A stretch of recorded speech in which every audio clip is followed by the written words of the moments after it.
Be right. What would Socrates say to that? It tickles my fancy. Okay. Goosies. I don't have hair. Oof. You got Marcos. That's not. No, that's not. Wait.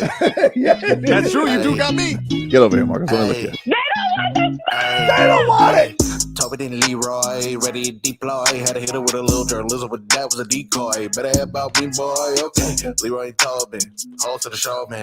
Still on the stars with the show, and till then his half moon open. Sometimes go taste like a smell, man. No proof, I'm a lie about a motive. No proof, like I always wanted him, I never hated him, I never traded him, and if I did, I never ever traded him. You know what is a star? Like another city, the driver's side fly. Just like a large, so many more, 10 in the more, never a bar. 8, 10 in the more, 2 to the P. Nothing to you, but it's something to me. Handsome as ever, and cute as could be. You can watch it on YouTube with viewing for French. Ay, this one time for the Twitch. This one time for the text. This one time for the phone line. Whole time wonder what they gonna do next. You know, I just wish you guys would stop the quibbling. Morning, everybody. You ever wake up in a cold sweat, Leroy, a panic because you knew you had a rough dream? Last night, I was tossing and turning because all I kept thinking about was Vučević. Oh, geez. I just kept thinking about all the times Vučević has cooked the Heat, all the times Vučević has caused me pain. And my wife was like looking at it. She's like, "You all right last night? You were kind of like tossing and turning." And I was just like, Vučević. She goes, "What?" I'm like, "Never mind. Just go to work." She had no idea. She's like, "What is he talking about?" That giant Vučević terrifies me. All of these Bulls, they're intangibles left and right. Just not in waves of intangibles just coming at you. Giddey, Buzelis, Herder, Vučević with a little Kobe White sprinkled in there as well. If he's got it going, you know? Yep. It's all on the line tonight, ladies and gentlemen. The play-in. Which, by the way, fire game last night between the Warriors and the Grizzlies. Sucks Ja got a little banged up. He did twist his ankle. But he fought through it. He fought through it. I don't think he was quite the same after that happened. It was great to see playoff Jimmy. Jimmy came out on fire, dude. I mean, he was especially in the first half. You could tell immediately, which you had to wonder because he took that nasty knee to the thigh from Kawhi in the final game of the regular season, and he had a lot of bounce in him, Vlad. He was like getting every putback. He was getting every and one. He hit a couple of threes in there, really set the tone early. That being said, they needed every bit of Jimmy and Steph, and they held on for dear life against a very, very, skittish Grizzlies team. So I don't know really what to make of it. Yes, he was awesome. Steph, incredible onions threes as Steph is to do. Draymond Green remains insufferable. I mean, I legitimately, he's the least likable person to watch. The turning of the fingers, the twirling of the fingers for reviews that have no business being overturned. Like, he wish he could have 27 reviews. Dude, he yesterday has this review, right? And literally the only foul is Zach Edey's a foot taller than me. And he has a problem with it because he's trying to get the rebound. And obviously you're not going to get the rebound because Zach Edey's a foot taller than me. And so he had a problem with that. And he's like, review. And so, of course, Steve Kerr, Steve Kerr's got to do this. Looks to the bench. All right, let's review it. And the referees are like, unsuccessful challenge because Zach Edey's a foot taller than Draymond Green. It wasn't exactly what they said, but they wanted to say that on the mic. Like, that's pretty much what happened. Wouldn't it be something if the ref would have left the stand and just did the little small thing? Just with his hand. The refs were bad, but they were equally bad on each side. So I think everybody was sick of their ass. God, some of the calls down the end, some of the ball. There was a call on Scottie Pippen on Jimmy. Jimmy knew he got away with one. Dude. Jimmy was at the free throw line looking at everybody like, he got the slide. Yeah, you remember when Jimmy faked the head injury and he like peeked over his eye? Yes. He did that at the line where like Scottie Pippen Jr. just completely swung and missed on him. And Jimmy's like, they call it airball the layup. Jimmy airball the layup. And he's like, they're not going to call that. They're not going to review that. And he just smiles at the bench. I'm just like, oh, you rascal. He was good yesterday, though. You can't listen. He was awesome. He had all the juice in his legs. I look at this differently, right? I look at it as this is what your former team expected of you, and you just chose not to play that way. Yeah, but it's also like everybody. It's so funny how everybody enables it. Like even Draymond after the game yesterday is just like, people talk about playoff Jimmy, but now you see it in person, and it's like it really is a real thing. It's like him realize it's like Draymond Green saw Santa coming down the chimney. Yeah, but it's still I just get annoyed at part of the whole preface behind this back and forth between the Heat and Jimmy was the fact that Jimmy wasn't giving the Heat this, except when he deemed necessary. When he said, it's that time, Yeah, but he said that last year too. He did say it. Right. Listen, it's like Punxsutawney Phil. You never know if playoff Jimmy's going to show up. Right, but that's my whole point, that I saw it and I know Jimmy's capable, but I was almost a little annoyed at now you know what I mean? The one thing that I would say, and my situation wasn't anything like that, but I did switch teams. And I would say when I went to new teams, they go, this is the same way you played in Cleveland and Baltimore. And I can respect that because, it wasn't, oh, I'm going to save it for the next team or I'm going to do this. And so the biggest problem I have with that whole situation is I think Pat Riley is justified in making the decisions he made about Jimmy, because this is the Jimmy he wanted, but wasn't the Jimmy he was getting. And he was also whining about not giving him more money. So I know Jimmy can play. There's a thing, but the thing with him is look, it is what it is with him. We all know that Jimmy in the postseason can rise to a different level. I think it probably also has to do with the way that he plays basketball. I don't know if you could play a regular season at the way he plays playoff basketball. Yes. I don't know if it's possible because but we weren't getting anything close to that. Well, right? I mean, when they're here's what I would say. We had these conversations during the course of the year, is that there's moments during the game where your star player needs to be aware of what needs to be done to win that game. And your star player needs to be the catalyst behind the start of that. That's what he does. He doesn't have to score all the points, but he has to show everybody the effort, the determination, or whatever, because he's your number one. Yeah, I mean, but you do have guys like Kawhi's kind of the same thing. When he's it's he's one of these hurt. He's playing on bad knees. I mean, is he always hurt? Or, there's been times where people have been pissed because they feel like he takes liberties with how many games that he takes off. And then you see, when he's available, he's the most, one of the most dynamic players in the league. Yeah, but always when he's available. You very rarely hear Kawhi had a stinker. When he plays, he plays. Well, I don't know what you're doing here. Do I agree with what Jimmy, with how Jimmy behaved? Obviously not. But it's not like Jimmy was out there throwing up 9 points every night. You're making it seem like Jimmy Butler's out there acting like Draymond Green every single game. No. I'm not. But I'm also reminded folks that this team, Jimmy couldn't pick and choose when to be Jimmy. They were paying him to be Jimmy, not as far as scoring, but as far as leading. Right? And it got to the point where the people who were supposed to be following his lead start giving him the stink eye. Mm-hmm.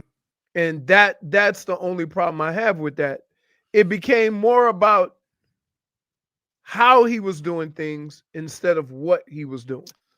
We'll see too. I mean, like, I know a lot of people are like, the Warriors are pretty heavy favorites in this next series. I don't know, man. Yeah, I think they are. I think they're minus 220 to win the series. I think Houston beats them. But I'm just saying.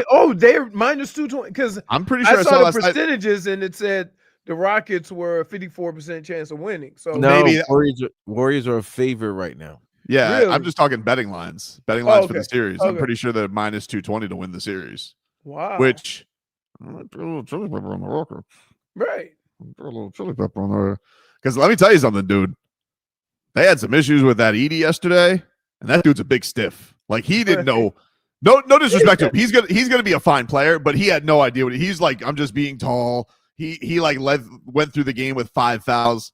Şengün, I mean, like, dude, that guy's polished. Like, we're Timu talking. Jokic? Yeah, Timu Jokic is nice. Yeah, man. I don't know, like that.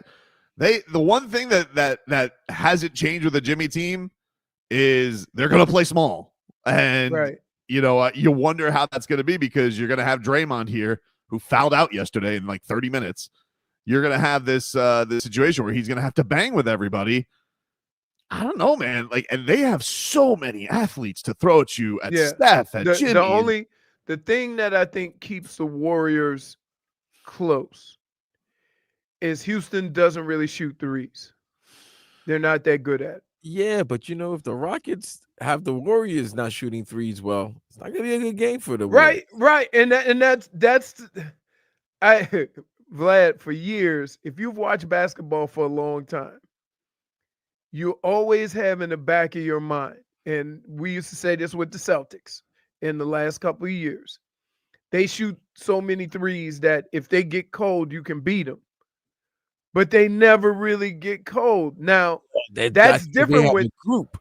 That's different with the Warriors. They only got one guy. Right, exactly. Well, they have a couple of guys who can make threes, but not on a consistent basis. I'll live with Densky and GP the second taking threes. I'll tell you one thing though, dude. Thanks for nothing, Grizzlies, you flock of pigeons. Hey, by the way, how about this? You know, if you're gonna fire your coach, can you come up with I can't. Like, dude, I'm telling you, I'm sitting, Leroy, they had a chance to tie the game, couldn't get the damn ball in. I'm like, are you kidding me? How about missing free throws? Missing free throws, Vlad. Couldn't get the ball in. I'm like, you guys are going to lose like this. You got them on the ropes, dude. So I'm watching the game, and I'm watching it, and I'm like, this game is such a Tobin and Leroy game. This is like the perfect Tobin and Leroy game. Tobin is watching Jimmy being playoff Jimmy, while Leroy's watching Ja being Ja, and then getting hurt, and everything that Leroy says about Ja being, you know, injury prone. Hey, it was such a Tobin and Leroy game. I gotta tell you,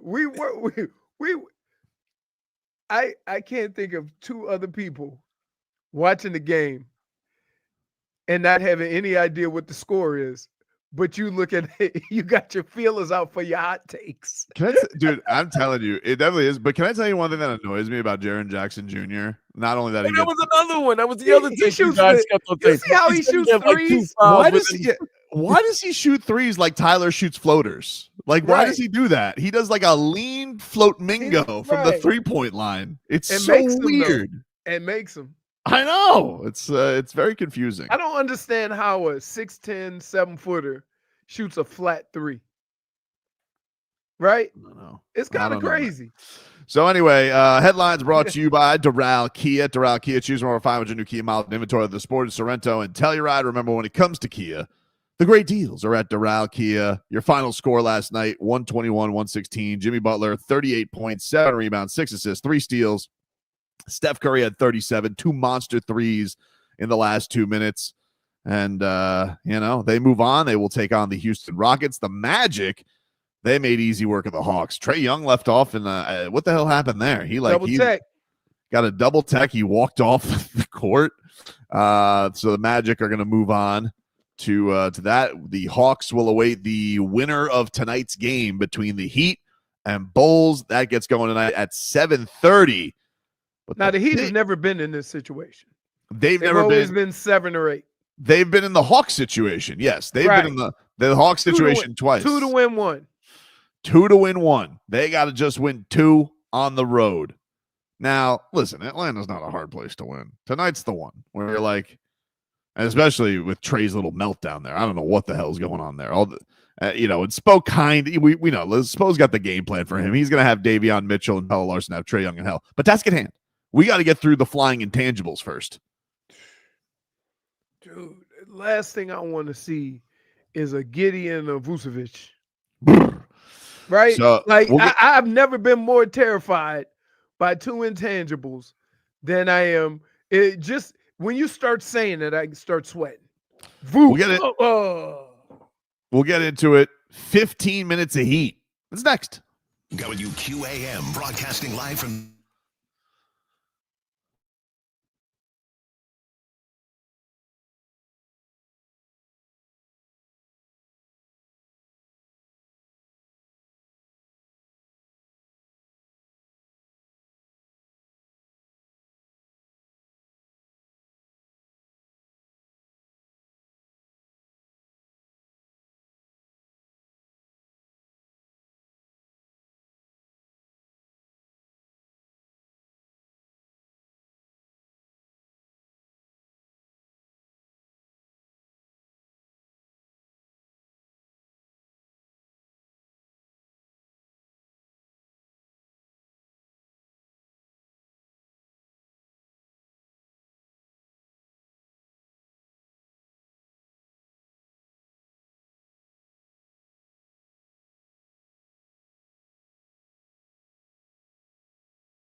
15 minutes of heat here for you. 560 WQAM. 15 minutes of heat brought to you by Hollywood Kia. At Hollywood Kia, the #1 Kia deal in all of Florida. Get the star treatment we want to see in a Hollywood Kia. Visit them online at hollywoodkia.com. Your Miami Heat, they are back on the hardwood today as the play-in game gets going from Chicago. The Heat take on the Chicago Bulls tonight at 7:30. Last I checked, the Bulls are 1.5-point favorites for tonight's game. But, Leroy. Yes. Big news. What's up? I had to deal with stupidity on the phone. I don't blame you, dude. When you say, so you have a physical therapy, right? Yep. He says, what time are you available? I said, it's got to be before like 9 or after 2, right? I do a radio show from 10 to 2. Mm-hmm. He goes, how about Tuesday at 11? I'm like, are you bleeping kidding me? Did you not understand the window, sir? But like it baffles me. So but yeah, the big news. What's the big news? Jović questionable for the game, baby. All right. Right. Man, I know what I like. He's tall. Tall, fast. I'm excited. I wonder if we do intangible on intangible, if they understand each other enough to where he can nullify that. You're saying like a Balkan showdown of Vučević versus Jović? Yeah. I don't know. But I'm still wondering, how good is his ankle? Have we cleared this intangible and European intangibles? We haven't. Because guess what? I think if you're European, you're not an intangible. What about Josh Giddey? He's Australian.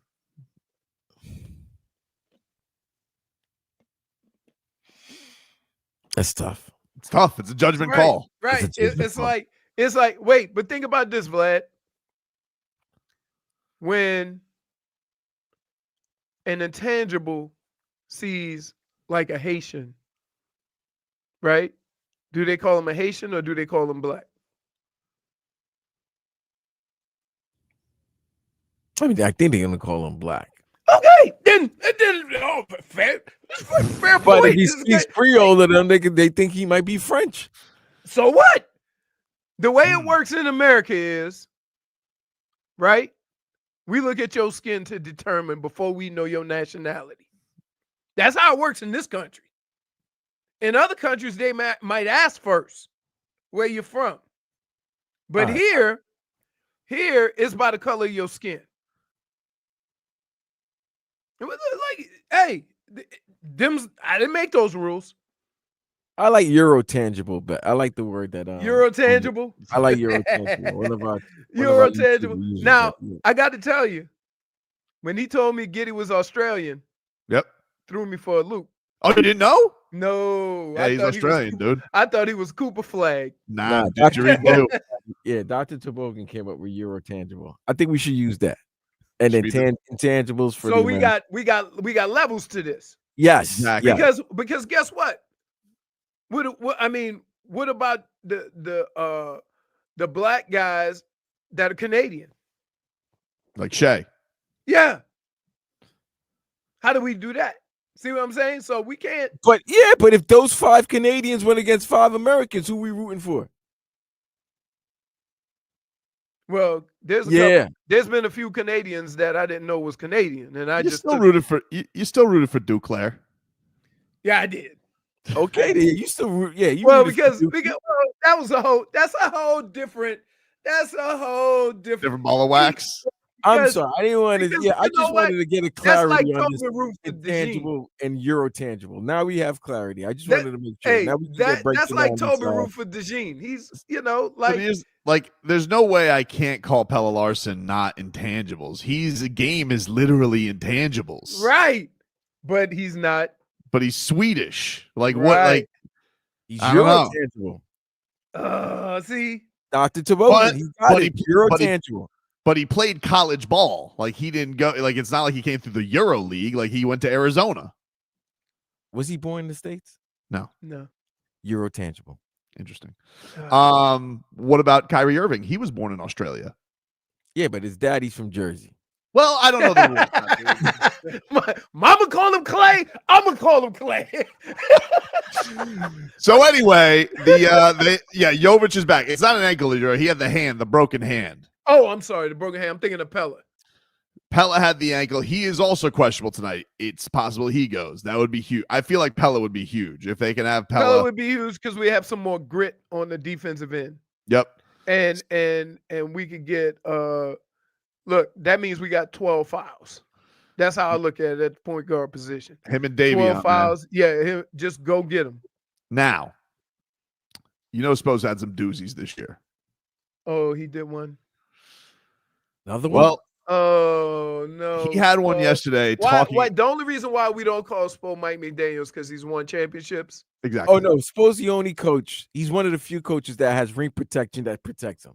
Okay. Ring protection doesn't protect you now, but if you have multiple rings, it protects you. Well, it also depends on what organization you're in too.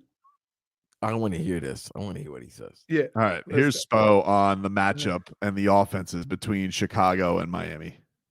Look, we don't want to play a prevent offense or prevent type game. We want to attack this game. And, you can dance with the fire, but you got to be smart about it. Because, getting relief points, for us is also important. And we don't want to play just a snail's pace to try to slow them down. They'll still score, or find ways to get, that ball up the court. So, again, who can control the game? Who can impose their will? We know what their will is. We know what their game is. We have to be able to get to ours. Did he say he wants to dance with fire? What the hell was that? I'm like, listen, I've watched some of the greatest lines ever performed in film, and ain't nobody talk about dancing with fire. Not even in Dirty Dancing. Right. Right. Flash dance. She danced with water. Save the last dance. What the hell does that mean? Spo, wait, do you know what's funny? Every time we interview Spo, the only thing I'm thinking of is all the crazy stuff he said, and we got to play nice. Because the most we ever got into was the walking, and he goes, I don't recall. No, he gave us a look like we were crazy. He's like, right. What do you mean traveling? How I act when I dance with the fire. Diggy Soul says, I'm sorry. Spo gives me hope when he says things like this. Just hope for what? It ain't about basketball. It's, like, what is this? The White Lotus? Like you have the fire dancers there? I feel like a whole guy's gonna come out with the fire on the sticks, and just start like, what you doing? Yeah, when they man, what you doing? Dancing with the fire. Dancing with the fire, baby. Like what? You're afraid to hey, you know what? Here's the worst part. I could picture Tobin cut that sound up and replaying it back and going, Leroy's gonna love this. No, the first thing I read the quote and I was like, that I gotta hear what he said because that doesn't make sense. But what? Can you just play the beginning? Can we get the beginning again, Vlad? Because I am confused. Look, we don't want to play a prevent offense or prevent type game. We want to attack this game. And you can dance with the fire, but you got to be smart about it. Because getting relief points. Because you can get burned. Yes. We want to dance with the fire, but you got to be smart about it. You know what the smart thing would do is don't dance with fire. That's like telling your child, you can play with matches, but just don't light it up. Don't lose. What? Dude, clearly he hasn't heard the story of my childhood. And I danced with fire. and got my butt beat. Dade South makes a great point. Like that's ayahuasca straight up. If Aaron Rodgers said that, we would need him to be put in a straitjacket. Yes. I'm telling you, Vlad said it best. Spo got that ring protection. He can say anything. Man, what a time. Wait a minute. Hold on. I'm sorry, guys. After hearing that from yesterday and hearing some of the stuff that Chris Grier said yesterday, who said what the most ridiculous thing? Spo. Well, because here's why. Because we all know what the situation is with Chris Grier. And there's not a whole lot he can say about the factual things that have happened with the organization in the last couple of years and the decisions that have been made. So he can kind of go around it, but the facts speak for themselves. When Spo speaks, this is something that came from nowhere. No, dude, this is the thing with him, right? Like, because Pat Riley's got like 4 that he goes to. Like, main thing is the main thing. Like, you know, yeah, but I get that. He's got like 4 that are in the box that he'll go to. Spo's like he's like a veteran reliever. He's like, I got a new pitch. Trying new pitches. Yeah, oh yeah, I got something. Like, he remembered this year when he's like, I really truly believe something beautiful is on the other side. And I'm like, dude, you just got the doors blown off you by the Jazz. Hey, you want me to tell you what's on the other side if you keep playing like that? Cancun. It's beautiful this time of year. And look, I'm never at a loss for words with many things that people say. But then I listen to Spo. And I don't know if maybe my vocabulary or my mind is too much of a simpleton to pick up on, you know, the wise words of Spo, but I'm lost. I just feel like I look like when I hear this, I picture Chris Quinn looking from his coaching cubicle, and he looks in the main office and he sees a fire, and he goes, Spo, what are you doing? And he goes, Giddy.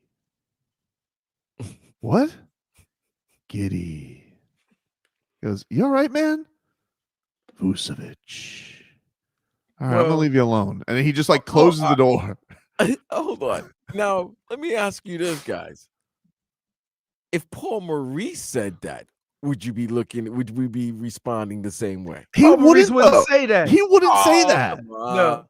Paul Maurice would be like, Paul Maurice has 2 speeds. It's like he's either angry or he likes the game. Like, that's pretty much how it is. Like, he deals with things with punitive skate.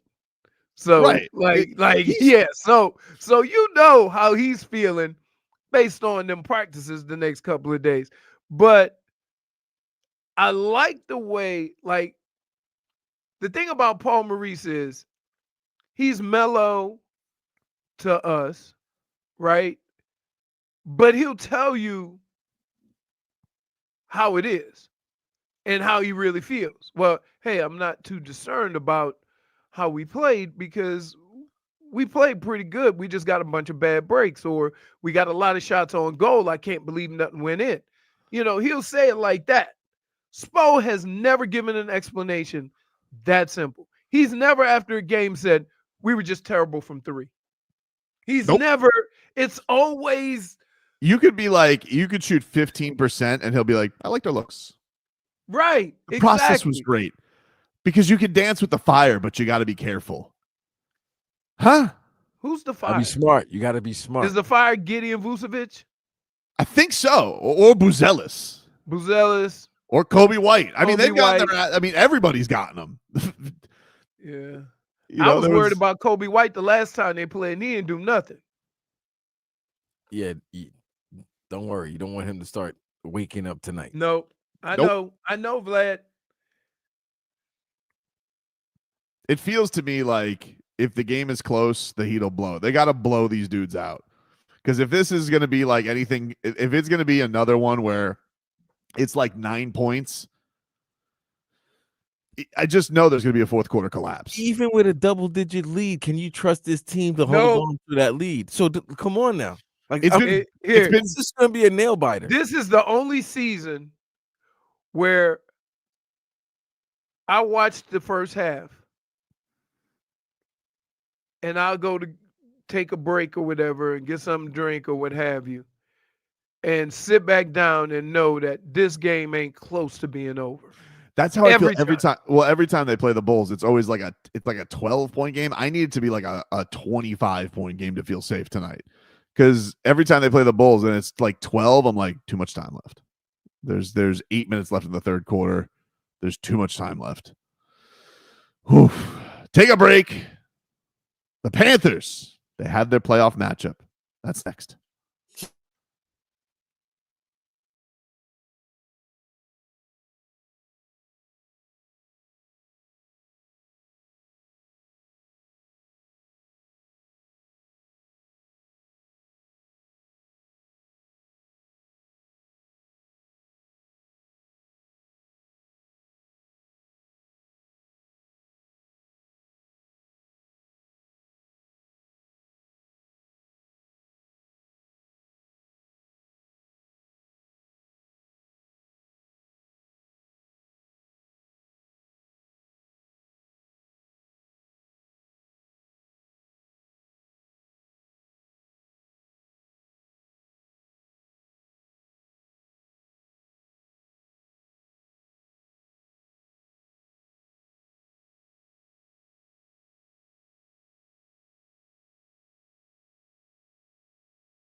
XDWQAM. Let's get to the road to repeat here. Brought to us by our friends over at Celsius.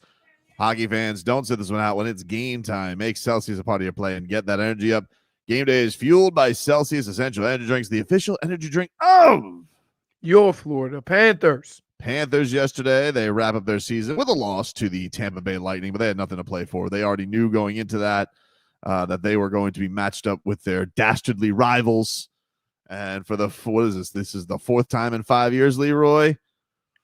Cats and bolts. Cats and bolts. Of course, the Cats winning last year in the series. They gentlemen swept them. The most painful one for Panthers, of course, was the year President's Trophy, and they got their ass swept by the Lightning. So this is going to be one, Leroy, where it's certainly a lot on the line. These two teams, no love lost, dude. Hate each other. I mean, Kucherov, Vasilevsky, I hate them. But Paul Maurice, is that not the best rivalry in South Florida right now? Oh yeah, I'd say so. For stakes, for all the time going right now, yeah, absolutely. Right. I think it's more stakes when you think of one of these two teams have been in the finals for the last 5 years? Pretty much, dude. Here is Paul Maurice. This is him on the matchup and what he thinks of facing the Lightning again. I think it's great for hockey in Florida because there's two elite teams. Either one of them could win the whole thing. And certainly the eyes in Florida and the fans in both cities will be wired right into it. So it's great for hockey. They got this, and then we have in the wild card matchup, the Maple Leafs are taking on Ottawa. So we got an all Canada matchup and an all Florida matchup, all Ottawa matchup. Or Ontario, is that what that is? Is that what those guys are? Canada? There's a lot of Canadian teams in the playoffs, so the Canuckers are happy. They are happy. I mean, listen, they won't win the cup. I mean, that's just how it goes for them. You know, it's going to end up going. How long has it been? Since 90, I think the Canadians 30. The last team to win a championship, like 91 or 93, something like that. Patrick won. 93. You nailed it, Vlad. Montreal beating the Kings in 1993. Wow. Sheesh. Woo-hoo! This is our Ontario. Sport. That's what I was looking for, Trevor. Thank you. This is our sport now. Yeah, it's our sport now. I don't know but it makes them insane now. It makes them insane. It drives them crazy. Paul Maurice, this is him on everybody getting healthy and what he has to say, and of course in the most Paul Maurice way. Yeah, I don't know that I'm counting that we'll ever get to it. You know, by the second game of the playoffs, we'll get Aaron Ekblad back. There's no guarantee you got the rest of your team. That's what playoffs is all about, right? You lose guys. We lost Sam Bennett, I think, in Game 3 last year and for 5 games. So it'd be a wonderful thing if it ever happened, but we're not counting on it. But you know what? That's like there's lots of good things in adversity because we've had just about everybody out of our lineup at some point. So there's no new combinations. I've tried them all. Well, it kind of felt like he felt like he was going on Spo territory. I thought he was getting ready to go Spo. I took a step back. He was winding on up, dude. He was winding up, and then instead of throwing that new pitch, he went with the old faithful. But it's like he said also in his press conference that they should get an answer on Tkachuk in a few days. But exciting, man! Can't wait. Start Saturday. Wait a minute. Leroy making it seem like Paul Maurice is Ricky Vaughn all of a sudden, trying to for major. He does have the glasses. All of a sudden, he's not throwing a fastball. He's throwing like a changeup, and then realize if you hit this, you can name it. Come on, Dorn. So when do we start? Saturday. Tobin? I don't think the official schedule has come out for everybody because I think they're still. But yeah, I think it's starting soon. I think Saturday's about right. I think they said it's like the 19th is when we get going, but I don't think the official schedule has come out yet. You know, hockey's time. But yeah, hockey late. I don't know if they know the dates because they got to line everything up. No, that it is this weekend, but for some reason I don't know if it's because of They always do that though. Hockey's like really late to schedule stuff. They late because their season should end when all the teams do, but for some reason there's 2 more days of extra games. Like there's tonight and tomorrow is the last day of the season. So we'll probably, so they'll be like, game 1's tomorrow. But not necessarily all the games. They don't have to necessarily have like 4 games start on Saturday. You know what I mean? They could have 2 series start Saturday and then have a fully loaded Sunday. The reason why I would say that the Panthers will start early is because the team that they're playing has also been done. No, Tampa plays again. Tampa plays another regular game? Mm-hmm. So it might be Sunday. So it's either gonna be Saturday night or Sunday. The one thing we do now, easy travel. Yeah. For the first go of it. So that's nice. It is that is what we got coming up. They lost 5-1 last night. Marchand had the lone goal for the Cats, but obviously Paul Maurice is like, enough of this back-to-back nonsense. It's been a gazillion back-to-backs. See all the guys that were out. Marchand, to his credit, he didn't want to miss. I think he missed like one of the closing games. He didn't want to miss anything because he was like, I want as much ice time as possible. And of course, 50%. If he plays 50%, the pick becomes a first rounder for Boston. It's gonna be a fun one, man. Can't wait for it. Paul Maurice sounds ready. The boys sound ready. This is truly the road to repeat. Now we literally are on the road to repeat. Brought to you by Celsius. Take a break. Our Tua is next.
Hour 2 of the program, ladies and gentlemen. Tobin and Leroy here with you, 560 WQAM. Let's get to our headlines here, brought to you by Doral Kia. At Doral Kia, choose from over 500 new Kia miles in inventory at the Sportage, Sorrento, and Telluride. And remember, when it comes to Kia, the great deals are at Doral Kia. The Marlins, they lost to the Diamondbacks yesterday, 10-4. So the Fish dropped to 8-8 on the season. Game 2 of the series tonight. Max Meyer, who's had a great start to the season. Mm-hmm. He is on the hill for the Fish tonight. 6:40 is your first pitch. Miami Heat, they're back on the hardwood tonight for a play-in game against the Chicago Bulls. Tip-off is set for 7:30 from the United Center.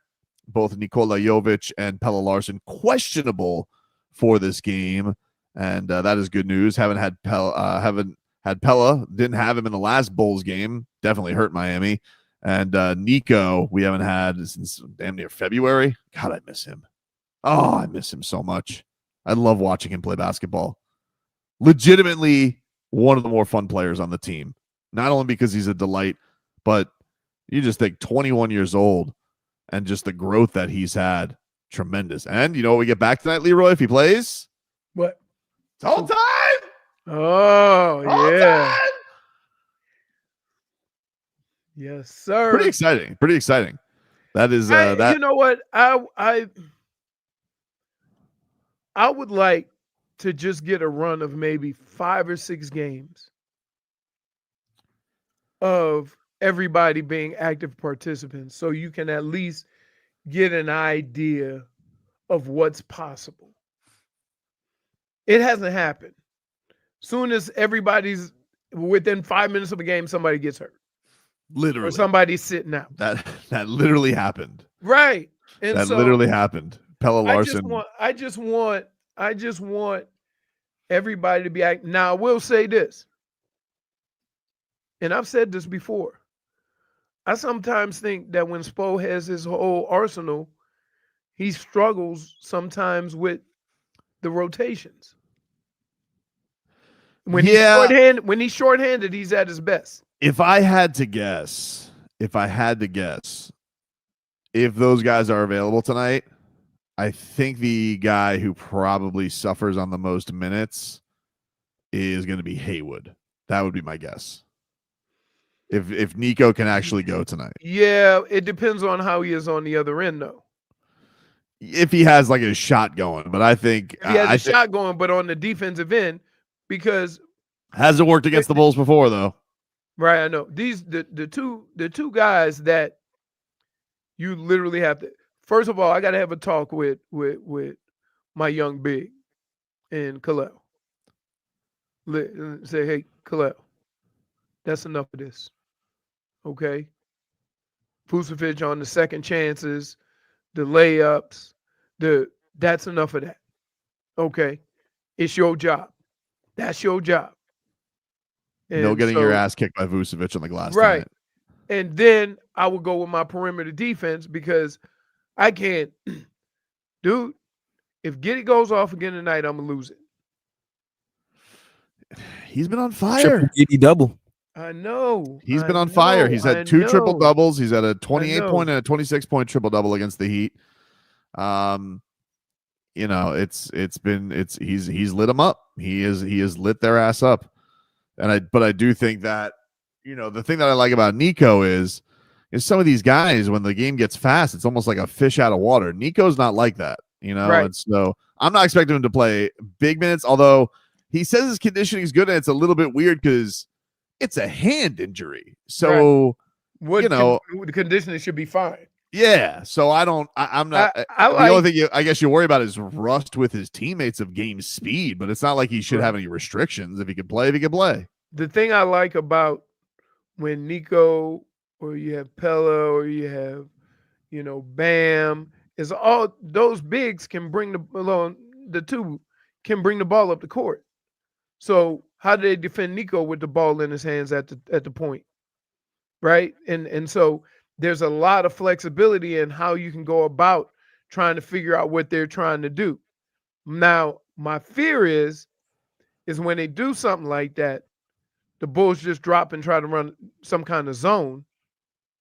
And then that means your 3-point shooting got to be on point.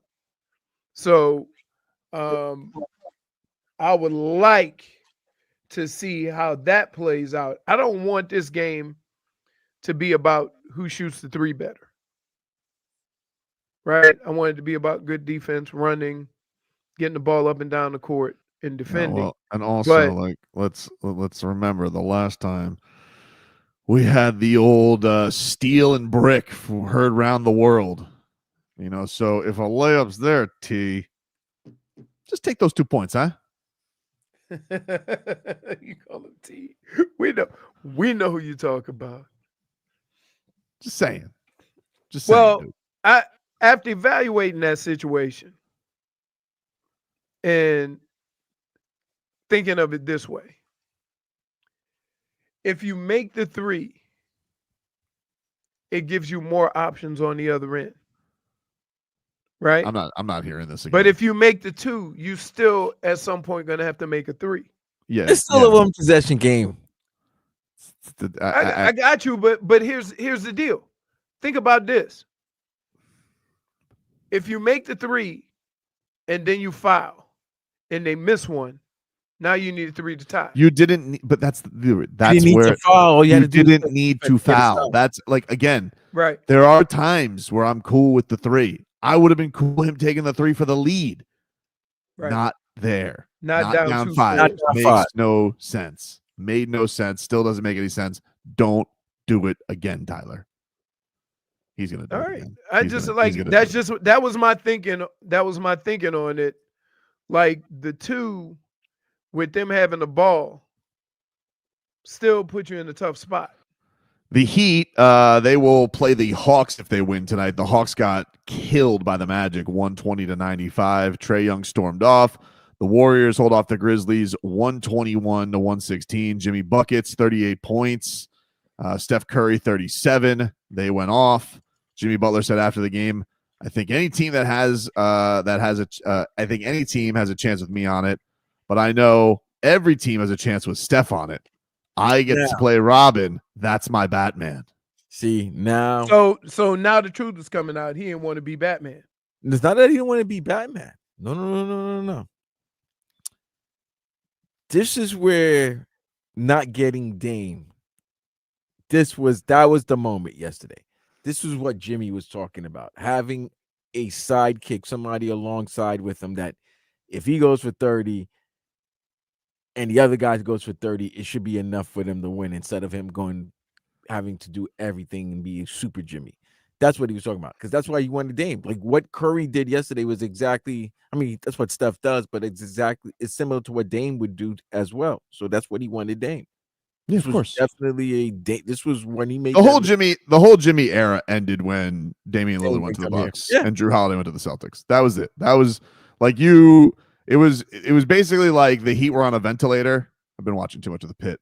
But it's basically like the Heat were on a ventilator, but they haven't called the death yet. Like that's basically what it was. The Jimmy Butler era ended the day Damian Lillard went to the Bucks.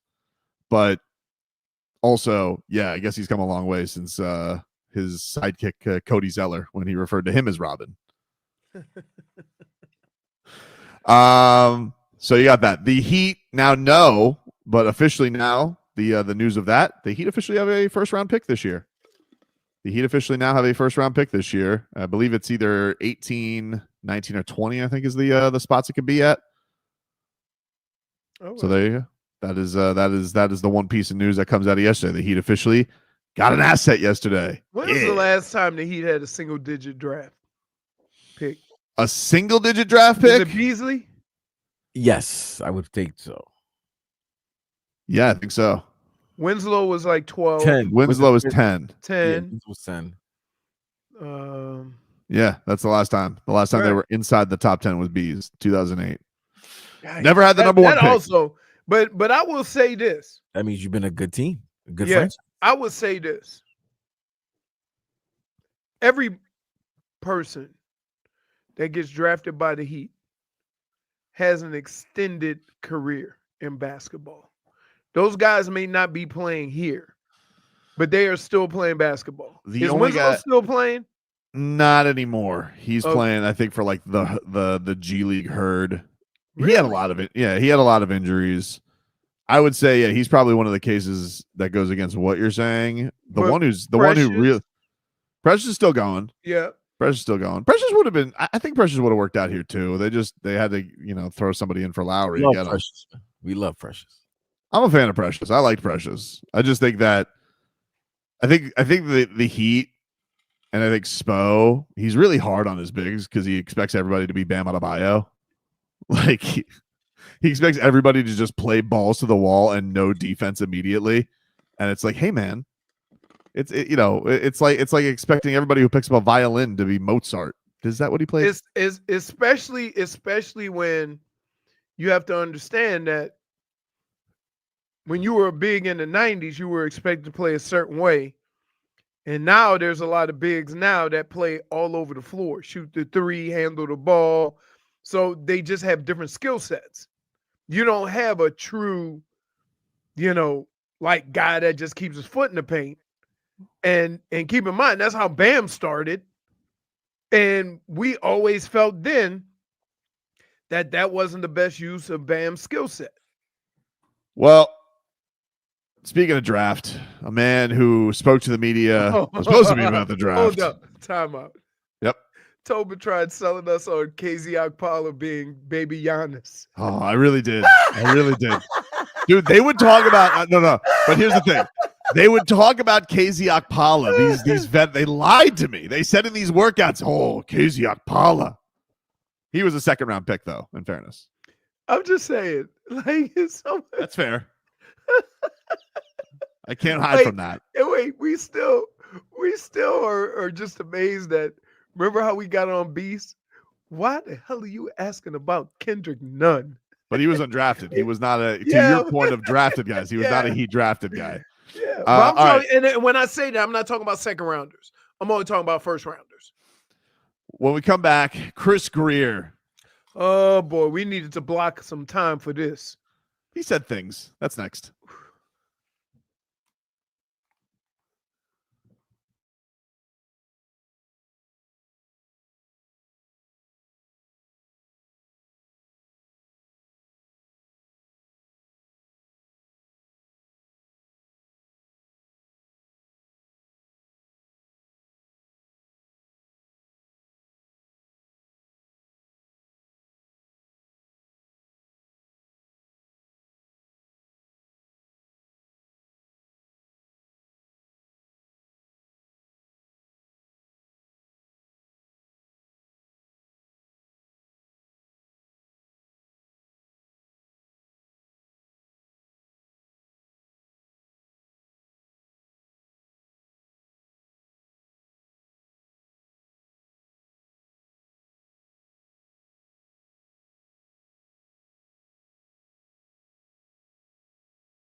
Welcome back, everybody. Tobin and Leroy here with you, 560 WQAM. Take you guys up until 2 here on the program. Leroy, can we get a weather update from the Demesman and Dover Law Firm? YourAccentAttorneys.com. Free consultations 24/7. Call them at 866-954-MORE.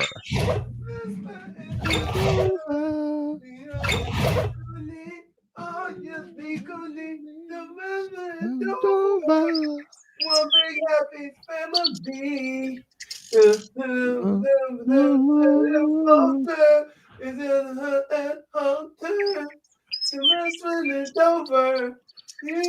can be. All right. I'm looking out here now. The winds look like they're coming out of the east. Not very strong, maybe 5-10 miles an hour. It is partly to mostly cloudy. It's cloudy. I can see the blue sky, but no sun. And it seems to be a pleasant day, but it'll be a little warmer today. It's probably like 80, 82 degrees right now. There you go. How do you do, Vlad? Well, mind you, he is in Davie, so it is a little breezier. A little, and it might be a little warmer. It is 79 in Miami, so okay. He's saying it's 80, 82 in Davie. He's right, and the wind is 10 miles. There you go. One man who's dealing with some storm right now is Chris Grier. Ooh. Yesterday, we needed to block off some time for this one. I know, because what I mean, like he had some doozies yesterday, dude. He had some doozies.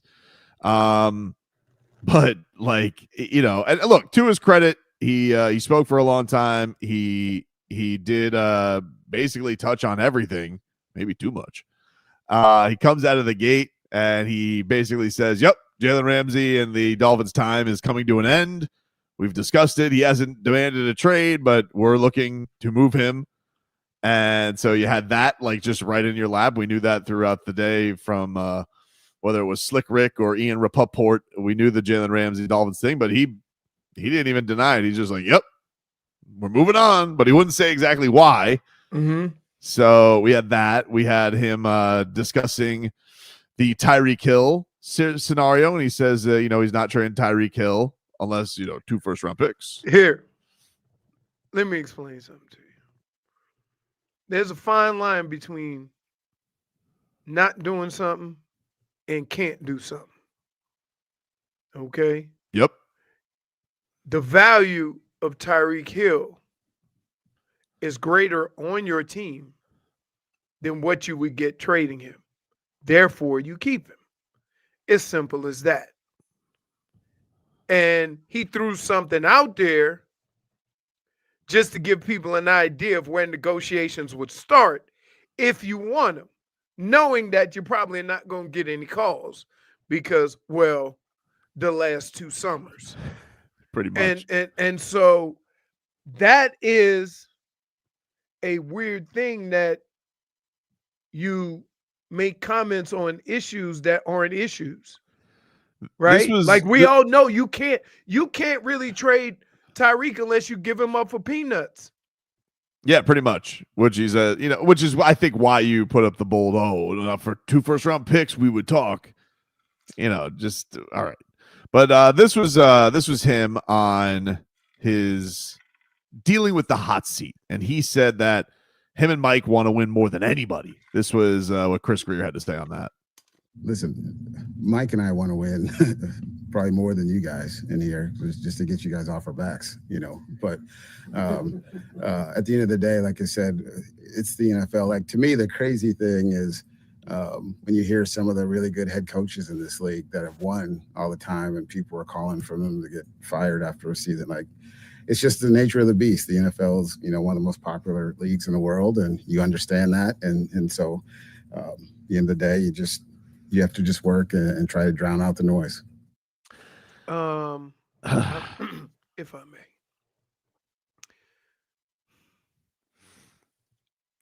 I have been a defender of all things Dolphins. I have defended the amount of money that the owner has invested in the organization from day one. Tobin, you know this. I have said to fans when they were calling Stephen Ross a clown. I'm like, be careful. This guy's willing to do whatever it takes to win. That's a good starting point. It is. But I'm not going to sit here and have somebody just gloss over the mistakes that they've made to make comments like this when everybody knows everybody wants to win. Your job is depending on it. So that goes without being said. The issues that we all have are the decisions that have been made. Now, guess what? We're looking at Chris Grier, and Chris Grier has done in the last 4 or 5 years the same exact things that Mike Tannenbaum would do. Go get the big name contract player, go pay a lot of money, give up all them damn draft picks, and all these guys got hurt. Mm-hmm. So it's also one of these things too, where it's like it's such a stupid throwaway to be like, I always laugh when people want good coaches fired. It's like, are you comparing yourself to Mike Tomlin? Right. Is that what we're doing here? You comparing yourself to Right. Belichick? Like what does that have to do with anything? It's almost like, I always say when people say we don't pay teachers enough, I agree. It's like, okay, what does that have to do with anything? Right. That's what I feel these past comments were. These past comments, I think, were comments having nothing to do with the issues that needed to be talked about. This was him on leadership. A lot of people thought this clip stood out. He said that even despite the loss of Armstead and Calais Campbell and probably Jalen Ramsey, he believes the Dolphins have enough leaders even with the loss of those guys. Here was Chris Grier on their leadership.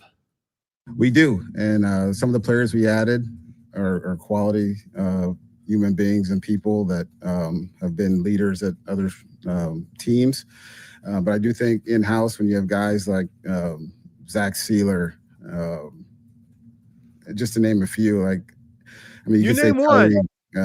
Waddle, Alec Ingold, Austin Jackson, the offensive line guys love, those guys, they lead differently. They're quiet guys and how they do it by example and stuff. So we feel comfortable. They know the expectations, as we talked about at the post-draft press conference. Mike addressed that and what he told the team. And so Mike and leaders on the team have been meeting all throughout the offseason talking about things. So very excited for where it's going, and they know the expectations. And so looking forward to see how this group responds. Hold on. Let me tell you why we're going to give him a -1 here. Oh my God. A -1? That boy was full capping. Yeah, Woo! I know. But in the Wait, can we just? I'm trying to use the stuff we use in the show so I don't cuss. But first of all, there's one name that you should never mention when you talk about team leaders, and that's Tyreek Hill. Especially Okay. this year. Especially this year when he walked off the field. Okay? Like, that could be revisited. But as of right now, he cannot be a leader on your team. He can't. What is the bigger gaffe here? Is it saying Zach Sealer, following it with just to name a few? Is it then saying the next name that you were scrambling for, Tyreek Hill? Or is it never saying your quarterback? Right. See, I was thinking that. Wow, you hit the trifecta right there. That was a hat trick. Like, dude, that was a hat trick answer of like, what are you doing, dude? You don't mention two at all. You mentioned Tyreek and Waddle. You're caught up. Waddle barely talks. Lead what? Like, the only time I ever heard Waddle talk was when he said, "Reek, you leaving?" Yeah. That's not a leader to me. He literally just named, like, he's just like, those are Dolphins. He goes, those are Dolphins. But like, my favorite part is you're so caught up in the air with no timeouts when you go, Zach Sealer, Just to No, name he a caught few. himself. And then he's caught like, himself. oh, he goes, oh no, I ran out of names. Oh no. Because he probably was going to like go to Calais Campbell, even though he's not a Dolphin. He's like, oh, say a Dolphin. Tyreek Hill. No. And here's what I would say to people, right? And I hate this in sports. I hate when teams do this. I hate when coaches do this. I hate when the media does this. Your star player isn't always your leader. Stop treating him as such. Okay? Your best player may not be a leader. Stop treating him as such. We always want to go to the guy that's having the most production and deem him the team leader. And that's not the case. And it's okay. You know, the best player doesn't have to be your leader. But you don't have that safety valve like right off the top. Like even Leroy, it just for upkeep, right? You know, this guy's got what, 2 press conferences a year, right? You know, like their leadership thing's going to be a thing. You get prepped by this. You have a media department. You know, hey, these are the things you could be asked. When you get asked about leadership, easy, dude. We got Tua. Unless Tua is that bad of a leader that they would never think of him. And you know what I would say about that is, I believe that those guys on that team appreciate Tua. Not necessarily for the things that we may think of Tua, but when you look at what Tua has fought through and how he has grown, other players respect that to see how he's come out the other end. And so he can lend a voice to a lot of these situations going on because of that, because of his own personal, start to his career. And so guys see that. Guys know who the leaders are. You don't have to tell people who the leaders are on that team. Like, guess what? Calais Campbell was there 2 seconds. Guess what they said? Leader. Yeah. Right? You don't need somebody to put a C on your jersey or them guys in the locker room know who the leaders are. Of course. But like, you can't say the second guy, even if you guys are trying to stroke Tyreek Hill's ego, because that's what Tyreek Hill needs to be in a good mood. Right.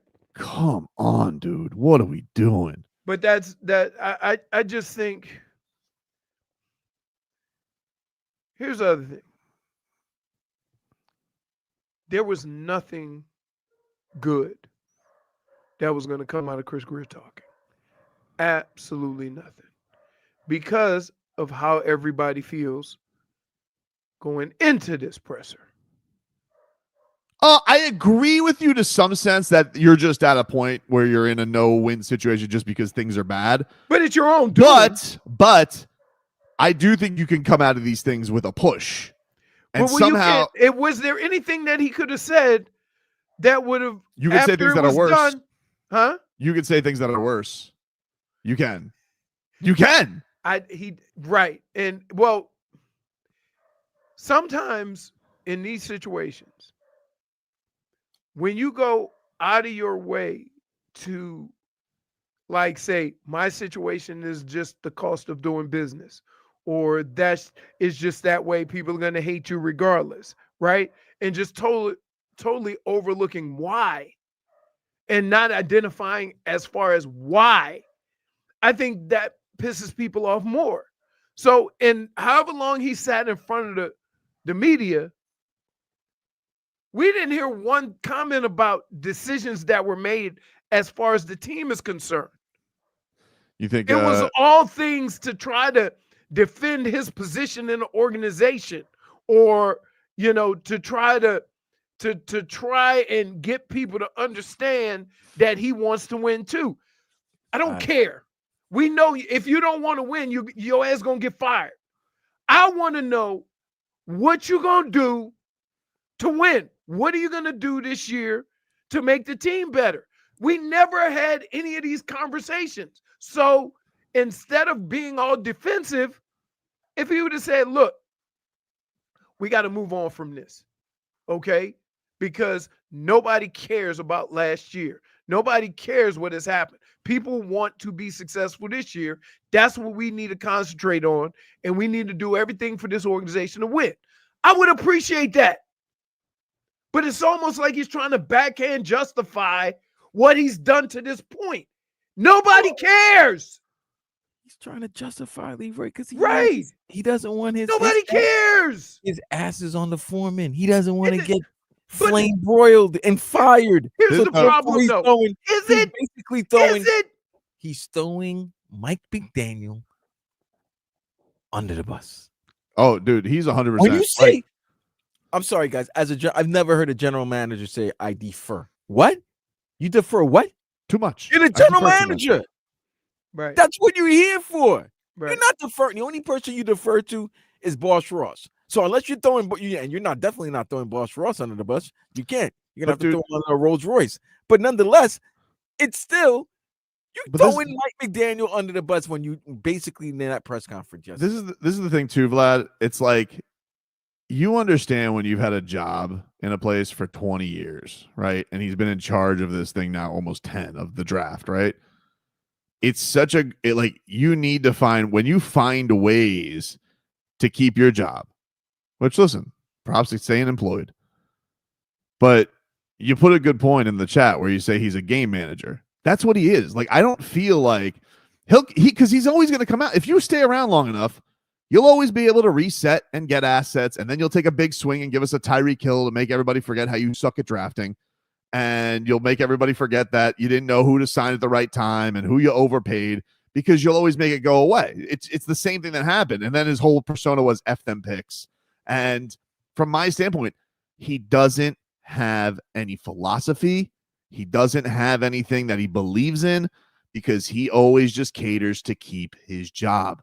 He has no methods of getting out of this because what's his philosophy? The one thing I know about Chris Grier, this is the one thing I know. Truly, I don't. He's been in the market forever. What's his football philosophy? Oh, he's a collaborator. That's a bull bleep thing. Every person who runs a football team has to have some philosophy. All right. The Eagles have a philosophy.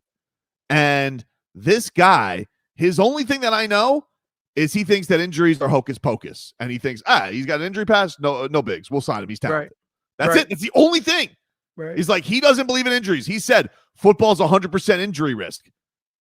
But I ain't gonna give a guy $20 million that been hurt. How about that? You know what? If Chris Grier would have said, I really liked him, was worried about his injury pass, we would all appreciate that because we know what this team has been through, right? I don't care how good the guy ends up being. But here's the problem. The problem is his drafts haven't been terrible, okay? They haven't had the luck of having 3 or 4 low-round draft picks be starters like a lot of the championship teams have. But he's drafted a lot of guys that are playing good football in NFL, just not for the Dolphins because you couldn't afford them. That I've never, of all my years being in football, being around football, the one thing that every GM has done, make sure you understand how good he can draft by keeping his draft guys. We'll take a break. We'll hear more from him later on. Back after this.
Welcome back, everybody. It is time for the Mix Bag. Get to a bevy of topics here, starting with, this has gotten a lot of buzz over the social media landscape. Leroy, are you familiar with Rich Paul? Yes. He is LeBron James's agent. He is the head of Clutch Sports. He is the fiance of Adele. That man's batting 1,000 right now. He's winning, right? Number one singer, engaged to the number one singer, represents the number one athlete on the planet. Which can have you have a warped perception of things. Because Rich Paul yesterday stirred it up a little bit because he is against big threes. He doesn't think they work. And in doing so, said something that got Heat fans pissed off because he basically minimized Chris Bosh as being part of the big three. Threw some compliments in there. I'll just let you hear the comments because I listened to his take and then I'm like, I feel like you argued against your take. Here's Rich Paul on the Rat McAfee show. I always love a big two. I don't really love a big three. I don't really, people talk big three, but the big three thing has never really worked. And you say, well, what happened in Miami? That wasn't really a big three. There was three guys that went in the lottery and they did really well individually on their team. So they put up big numbers and had big accomplishments. But when you think about it, Bosh was the ultimate professional. He took a back seat and he played a role in which, because he had such a high IQ and he was such a professional as an individual, his approach to everything is what made that work. When you look in Boston, okay, you can say Ray Allen and Kevin Garnett and Paul Pierce was a big three. Again, thinking about names, but the way that offense was ran, Rondo's capability during that time, it was a lot different. When you've seen people go for that, it never really worked. And I've had this conversation with several different, owners of teams and having this. So there you go. Rich Paul on the Pat McAfee show, who appeared to box himself in by the end of that because I'm like, hey, man, what are you talking about there? That's is that 6-7 finals amongst those two teams that you mentioned? One. Not work, but it wasn't a true big three. Like I get. I would have said it a little bit differently, and I would have said it from this standpoint. It was a big three, but one guy had to sacrifice more than the other two. That is all. And that's what he was saying by Chris Bosh being a professional. But you best believe, if he would have switched with one of the other two, he could have averaged 25, 26. So you got to put it in its proper context. Is that, and he kind of said it, the role that Chris Bosh was asked to play, he sacrificed the most. And that's how but it didn't make him less of a Hall of Famer or All-Star. There's a couple things. Like, look, I don't think a big three necessarily works in today's NBA. It's different from when LeBron, Chris Bosh, and Dwyane Wade got together. That's why they changed the rules of the salary cap, because everybody was so pissed that it happened. And then when everybody else started trying to make it happen in other leagues, the most notable was when Kevin Durant went to Golden State because of the cap boom. They started making all these rules where, like, literally, as you see in Phoenix, if you would put the three guys with that kind of salary together, you can't make any other moves, like, literally. Right. But, dude, I get you. You're throwing on some compliments there, but to just diminish Chris Bosh, Rich, you're there. Dude, do you not remember Dexter Pittman when Chris Bosh got hurt? Do you not remember it? Because I remember it. I'm still horrified by it. Again. I still remember Game 3 Eastern Conference semifinals, and I remember Chris Bosh coming back, Leroy, and I remember the threes in Game 7, and I remember what a godsend it was. And to just be like, I want to say this. I don't think he was dismissing Chris Bosh. He was basically saying what I said in and kind of But- he said it was all messed up. It was all marble mouth. What he should have, because it's ridiculous. Because he right should have now, said they had a big three, but one guy is going to always guess have what? to sacrifice. His current client right now has a big three. What is he Who? talking about? Who? LeBron. LeBron, Luka, Reeves. Yeah. Yeah, but Reeves was drafted. It wasn't It like doesn't matter. You have a big no, three. but he's talking Paul about Pierce was he's drafted by Boston. He's talking They about the brought in context of what KD Phoenix and did Ray Allen. or what the Heat did. It could no. I think what you're see. This is the thing. It's kind of like with Chris Grier. Like you get out on a take and you're like, oh yeah, we got leadership, and then you have nothing to back it up. Like you come out there with this take of, oh, I don't really like big threes. I like big twos. It's like, but your example are two of the best big three teams of all time. Like what kind of big three? What kind of a take is that? Like it's just asinine. I can agree with him that, hey, maybe in today's day and age that doesn't work because the math has changed on salary cap. But just to be like, I don't like big threes, and Chris Bosh wasn't really part of the big three.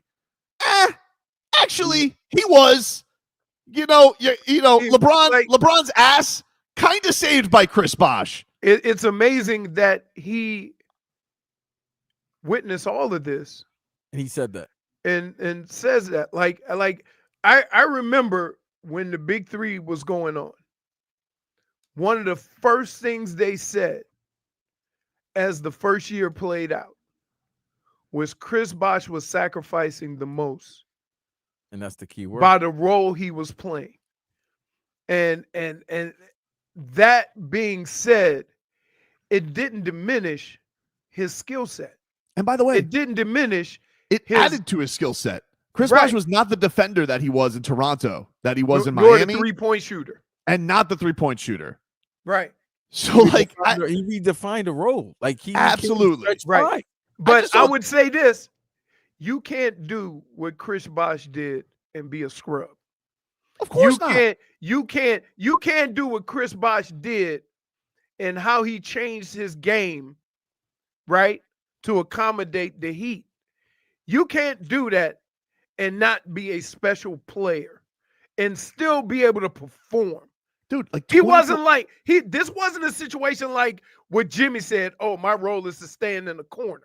24, and like the other thing, that's the beauty of having those three guys, like 24 points a game against the Chicago Bulls 2011 Eastern Conference Finals. Right. Like average more than LeBron did, by the way, in the 2011 Finals. And keep in mind, Bosh is a Hall of Famer. A legend, dude. When you say something like that, yeah, it's nasty. Don't disrespect Chris. I don't even think LeBron would like that. I know he got caught up with it. I think he got too cute on his take, but like he'd be like, hey, what are you doing? He's right. Leroy's right. He wanted to what he should have said, which would have been a better explanation. Big three doesn't work unless one of the three is willing to sacrifice. Correct. And that is the problem in today's basketball. That's what it is. Because you can't get paid. Sacrifice because they all getting paid. That's the problem with Phoenix. No, Bradley Beal was the one who should have sacrificed. He wasn't willing to. But also, that's the key in the big three. Yeah, but also, look, Bradley Beal's not Chris Bosh. Right. But Brian played with two other Hall of Famers, and Kyrie and Kevin Love sacrificed. Right. Yeah, and they won a title. Klay Thompson sacrificed when KD went there. They won a title. One of your big three is going to have to sacrifice. He's going to have to because right. And by the way, he's going to have to have a different role than he was accustomed to having when he was the star. Also, stars. And also, one thing that you should appreciate and not be looked upon as diminishing it, Kyrie got so sick of sacrificing that he left your ass in the midst of Cleveland. Right. And he regretted it because it wasn't the same. Maybe he did, but you want to know something? In the moment, he didn't regret it, and he couldn't wait to get out of there. Somebody said that we all know Melo ain't passing that rebound. Oh, that was another one. Yeah, Stephen A. said that the Heat would have three-peated if they had Melo. No, Steve because A's you know why? He's only doing that because he loves Melo. No, but he does love Melo, but it's weird because he knows Melo and Wade are Bron's friends. So being nice and always showing love to your ops friends is kind of like a dig. He trying to do a backhand Right. Right. Right. That's what I would is. say Look, this. No, they wouldn't have. Here's why it wouldn't have necessarily happened with Melo. Because Chris Bosh could play without the ball. You could have won 2011 with Melo. Dude, I'm telling no. You want to know what we could have won 2011 with Vlad? I know Bron playing better. With LeBron James playing like LeBron James, dude. It happened. And by the way, he averaged less than Chris Bosh in that series. You want to know what? What the hell is the last time LeBron James averaged 17 points in a 6-game series? In any series? Has that ever happened in the history of his life? 14 years ago. Relax. But do you understand how nonsense? Like, we don't. Yes, guys, we do. But this is the thing that's crazy. He's maybe the greatest basketball player of all time. I think in my two eyes, he's probably the best basketball player we've all seen, right? Why do we continue to need to push people down to lift him up more? But nobody was pushing it. Yes. You Why want to know why? See, you took this to a whole different level, Tobin. Oh, It's his agent. It's his agent. Why are you It's doing his that? agent, though. That's why his agent's doing that. No, His but- agent's making it seem like it wasn't really a big three. It was badly worded. It was That's badly. what it was. I Badly told worded. you. That's I what it was. told you what he should have said. But he didn't. No, because the key word he was did. sacrifice, and Because didn't when say he it. started talking about how professional Chris Bosh was, he basically was talking about his professionalism and the fact that he had to sacrifice from being the guy to being someone else on a team with two other superstars. If that was debate class and we were sitting there and the professor would have been like, all right, Mr. Tobin, your time. Yeah, professor, he just said why he doesn't like big threes and just explained why big threes are awesome because that's, by my count, 3 championships and 6 finals amongst those 2 teams he mentioned. Time. Again, I'm not. Why does everybody think I'm defending LeBron? It's not about defending LeBron. I'm not defending. I was actually defending Chris Bosh because a lot of people look at his numbers in Canada, in Toronto, and then when he comes down here, look at his numbers down here and not fully understand that of all the big three, he had to sacrifice and adjust his game more than anybody else. But one of the things if you knew that, and you would appreciate that to know what kind of player Chris Bosh was, because guess what? Everybody can't do that, and that was the uniqueness of Chris Bosh. But here's the thing that drives me nuts when Chris Bosh gets like any part of, oh, you went down and you sacrificed something or something went the wrong way, or Melo would have gotten you a three-peat. It never, ever is mentioned that if LeBron would have just played like LeBron in the 2011 finals, you would have had your three-peat. And the thing that's crazy about it is people want to make these excuses about, oh, the fit wasn't great or it wasn't perfect. Okay, Leroy, I'll hear you out on that. But riddle me this, Batman. Why is it that the Heat went through the East that year when Derrick Rose was healthy and the Bulls won the most games that they had in that entire 4-year run? They gentlemen swept them. They went through Boston, who took them to 7 the next year. They went through them in 5. So you could argue the East opponents that they faced were the best that they ever faced them, and LeBron, Wade, and Bosh went through them like Swiss cheese. And then we go to this formulaic, oh, the fit wasn't right against the Mavericks. It's not true. He choked. End of story. I don't want to hear anything else. I don't want to hear about matchups. I don't want to hear about sacrifice. Your guy choked in that spot. That's it. And you know what? It's fine. He made up for it. He won his championships. But just say what it is and stop putting this rose-colored gloss over it. I have a question for you. Yes. And I don't know if this is a sports thing or a you thing. Why do you expect every professional athlete to be perfect all the time? Not perfect. Just not 17 points when you're the greatest basketball player on earth. JJ Barea. There you go. Leroy, JJ Barea. Okay, that's fine. Like, I'm sorry, Mr. Perfect. You've never made any mistakes. You've never done the wrong thing. You've never probably could have did something a little differently in your life. Your life is perfect. Thank you. I'm not saying he was great. I'm not saying he should have handled JJ Barea. I'm saying that we've all had people Michael Jordan never disappointed. Michael Jordan didn't win the championship until his 6th year or 7th year. And y'all don't remember all the trash that everybody was talking before Jordan won. But it's the same thing. But I had the problem with Jordan in the Last Dance, where Jordan's like diminishing Pippen. So what are you doing? Again, what? You're Michael Jordan. You're LeBron James, or you're LeBron James representation. Right. Why do you guys feel the need to uplift? You guys need more uplift. I got to take a break. You got to do more uplifting. I apologize for obliterating the clock. We'll be back after this.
Welcome back, everybody. Tobin and Leroy here with you. 560 WQAM.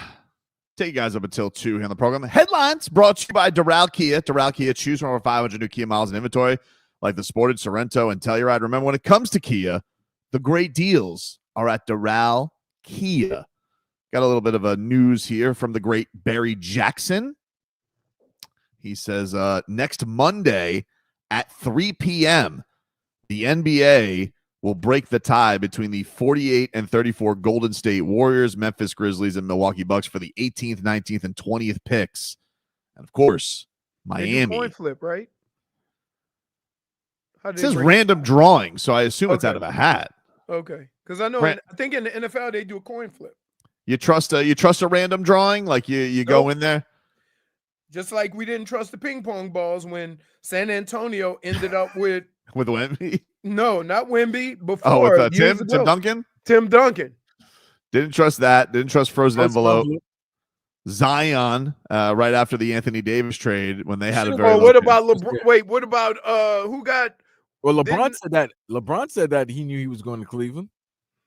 Remember? Yep. Wait, remember when LeBron left and Cleveland got the first pick? If you had to guess, like if they had to tolerate a team for Cooper Flagg to go to, who do you think they want him to go to out of the really bad teams? Give me the teams. Give me the teams. All right, the worst teams in the league right now. Right. They want him to go to the Grande, man. They want him to go to the old riverboat.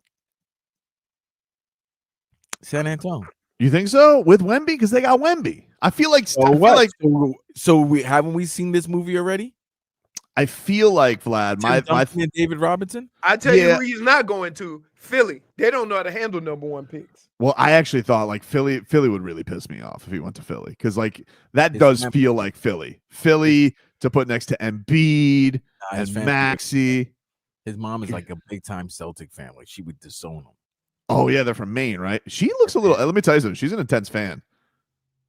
You ever see the reactions of Cooper Flagg's mom in the crowd, Leroy, where she's like, "On your bleeping head" when the guy dunks on somebody? Let me see. All right, so these are your top 5 worst records. Okay. Utah, Washington, Charlotte, New Orleans, and the Philadelphia 76ers. Oh my God. And then Brooklyn is right behind them with Toronto. He's basically going to get lost in the system. Brooklyn. They would want him in Brooklyn. Keep him around New York. Oh, yeah. I personally think he should stay in the state that he's already playing in, and him and LaMelo would be fun. Melo and Flagg? I feel like LaMelo has got to be too hurt. He's always hurt. Well, his coach did say he got to get stronger, but I'm just saying. Did his coaches say that? Yeah, his coach did say he got to get stronger. He's not wrong. He's just like, but you know the thing with LaMelo is why is he playing pickup basketball? Dude, he just plays a different sport than everybody else. Like, there's part of me that respects it because he's just having fun. Everybody loves his shoes. The kids love LaMelo shoes. They love them. They love his shoes. He's just having a good time. He's not here to win championships. He's like, I'm here to put on a show. But I don't know how much fun that is to play with. I'm not sure. Somebody said, seems like someone named Cooper would feel at home in Utah. Oh, dude, that's like the intangibles holy grail. Cooper, Braden, Tyler. Imagine an intangibles duo of him and Lauri Markkanen. Oh man, watch out! That's a Utah utopia. And Danny Ainge is the GM. My God, get all those Sweet 16 magazines out, boy. Those ladies would go crazy for those boy band looks. Yeah, Philadelphia would really piss me off if they ended up with Cooper Flagg. They don't deserve another. They don't deserve another number one pick. They don't deserve. They don't deserve them. You got to be bad to get a number one pick. So if they were bad, they deserve the number one pick. They had 2 number one picks, and they ruined both of them. Well, they had 3. Well, no, you're right too. They had what's his name? Ben Simmons. And then they had Joel. Well, they didn't mess up Ben Simmons. Ben Simmons was flaky. Fultz, they might have messed up. Fultz. Yeah, no more number one picks for you. Yeah, or the mess up was not taking Tatum. That might have been the bigger screw up. I'll be honest with you. I think they would have ruined Tatum. Probably. You don't ever underestimate a bad organization and what they do to players. If the Heat end up with Cooper Flagg, people will think it's fixed. Why? Because they have like a 2% chance. The Heat haven't drafted in single digits in what, 10, 12 years? Yeah, like 16, 17. Okay, so it's at 9 years. So yeah, I don't want to hear that. No, I meant 16, 17 years. Not 16, 17. Okay. Right. So I don't want to hear that. What are you talking about? Everybody's had a top 5 pick for whatever reason. Except even the Lakers. I know. Lakers so I don't want to hear it. Lonzo. I would say, you know what? Wasn't Ingram a second? Think about it. I would say that the Heat have been the only organization without a top 5 pick since Beasley. I'm not saying they don't deserve it. I'm saying people will say it's fixed. Wow. They just would. Been damn near 20 years. Whatever we got to do. Well, I guess we're not going to get it if we win these next couple of games. Then it goes to OKC. But that won't be a lottery pick. They'll be picking like 17th. It's Philly. LeBron would turn into Duncan Robinson if he went there. Philly, the organization where careers go to die. I'm telling you. Marlins will be back at it tonight. First pitch is set for 6:40. Max Meyer on the hill. Heat, they're taking on the Bulls. Tip-off is at 7:30 from the United Center. Nikola Jović, Pelle Larsson, questionable for tonight's game. And the Panthers, they are going to take on the Tampa Bay Lightning. Schedule's not out yet. The playoffs start on Saturday, but I just don't have the rundown yet, Leroy. Yeah, I got you. So that's where we're at with that. We'll take a break. A little bit more from this Chris Grier on the other side. Back after this.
All right, welcome back, everybody. It's Tobin and Leroy here with you. 560 WQAM. Heat back on the hardwood tonight. It is game 83.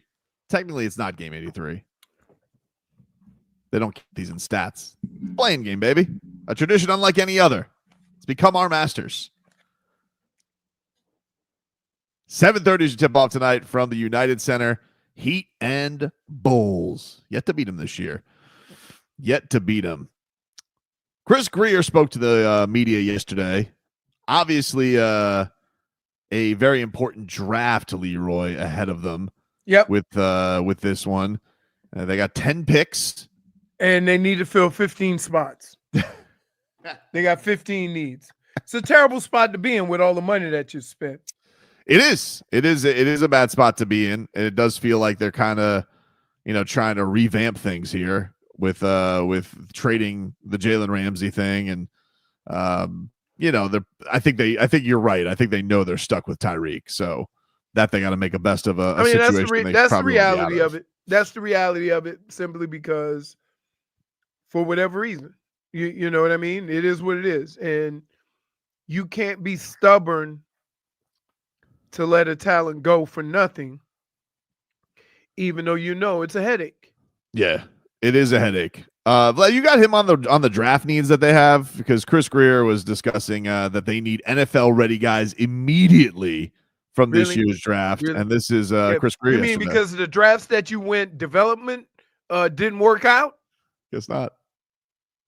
For us, we feel good with our scouting staff and what we've done, and our ability to be able to fill some holes with the free agency, like we've done with the guys we've added. The strength of the draft was a little bit of the reason where we felt like, okay, like we said, we're going to need NFL-ready players. Like, it's not like there's no like, hey, let's hope this guy's ready. Like, these guys are going to be forced into play, and that's a good thing.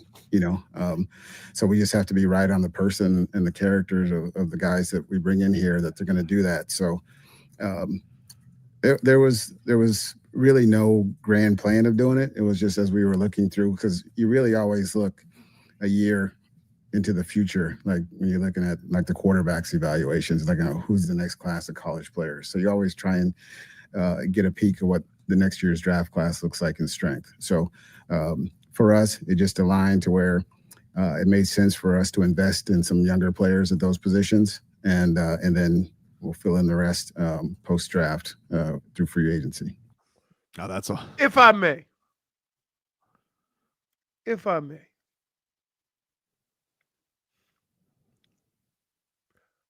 All championship teams have one amazing thing in common. You would say, oh, good starting quarterback, good offense and defensive line, great wide receiver. No. You know what they have? 4 or 5 guys that are on their first contract that are balling out. I would call those teams, they drafted NFL-ready players. Okay? They brought guys into the organization. Hell, the all-pro linebacker for Philly was a special teams guy last year. Bond. How the hell you think their scouting team was? It's going to the boss and say, hey, this special teamer can ball. Well, they had one of those special teamers who they turned into a monster, but they let him go to Minnesota. Like, I don't hit again to your point, right? All the things that you were saying, you have played defense against. So you say we need NFL-ready players, but after every draft, you said he needs some development. After the draft, when you drafted Tua, we were all under the impression he was going to sit out a year. So when have you drafted NFL-ready? Oh, I'm sorry, Chris Wilkins. Not even here anymore. No. What's the plan? Because even when you draft NFL-ready players, you can't afford them. He didn't get sacks, Leroy. He was a bum. Okay. Oh, you want somebody who plays every snap? You're greedy, dude. He played every snap, and he had 100 tackles. Nah. To me, He wasn't worth it. To be honest with you, to me, a defensive lineman, right? When they get a tackle for loss, to me, that's just as important. So the only difference between a sack and a tackle for loss is sacking a guy, a running back instead of a quarterback. Well, but for him, that's being disruptive in the backfield. Well, fear not, because Chris Grier also says on Cam Smith, this was him saying they're not going to hold his hand anymore. They need him. Cam Smith needs to come through at the end of the day. He's got to stay healthy and be on the field. He has shown some flashes, but this is a very big year of him. He knows what's expected because he can't hold his hand and wait for him anymore. So here's the problem. And I'm going to call this a Miami Heat issue, right? Because you've held his hand so much, if you put him out there and he balls, now you got to pay a guy big money that only played for you for 12 seconds. Yeah, that was you know who that happened with him? That happened with Devontae Parker. Right. That happened with him. Exactly. So, man, like I get all of the moves they tried to make to bring in guys that were ready to play and they got banged up or whatever. But I would have felt totally different about this if Chris Grier could come to this presser bragging about all the guys they drafted and kept. Yeah. Right? Because you could see some promise in some of the decisions that they're making. Well, they're not going to hold his hand anymore, dude. Don't worry about it. They shouldn't. You're about ready to marry him. He's been in the organization so long. You're about to give him nuptials. It ain't holding his hand. You're about to put a ring on it. Take a break. What the hell? How will hold your hand? What are we holding? Vlad, when was the last time you heard a professional athlete and an organization say we're going to hold his hand? Never. Unless that guy was like the first pick in the NFL draft. Now I'm even trying to think that because they, no, not in this current state of sports. No. You got 2 years. Right. You got to retool, reload, and rebuild. Is that the craziest thing in the world? Because let me tell you something. Before the Giants gave Daniel Jones $40 million, everybody in New York was calling dude a bum. Yeah. Yeah. And they still gave him $40 million. Yep, that's right. Right? So, yeah, man. Who's been this patient? Chris Grier. No. You know what it is? I'm going to tell you exactly what it is. What is it, Leroy? Right? The reason why he's saying that, the reason why he's saying all these things about Cam Smith and trying to be positive with Cam Smith and all these things, because getting ready to get rid of Jalen Ramsey. Yep. And so he wanted to sell hope. We can. But I would tell you this. I can't think of too many times where a cornerback could play and you were holding his hand. I have a question before we go to break for you guys to think and answer coming back. Had there ever been a team or a franchise that gave guys extension a year prior and are trying to release the guys that they gave the extensions to? Oh, man. Yeah, he had a doozy on that one yesterday too. Like he was like, those guys earned their money, but woulda, coulda, shoulda. I'm like, huh? You know what happened? The Dolphins got bullied. They got bullied. You're right, 100%. And they suckered. But I will say this.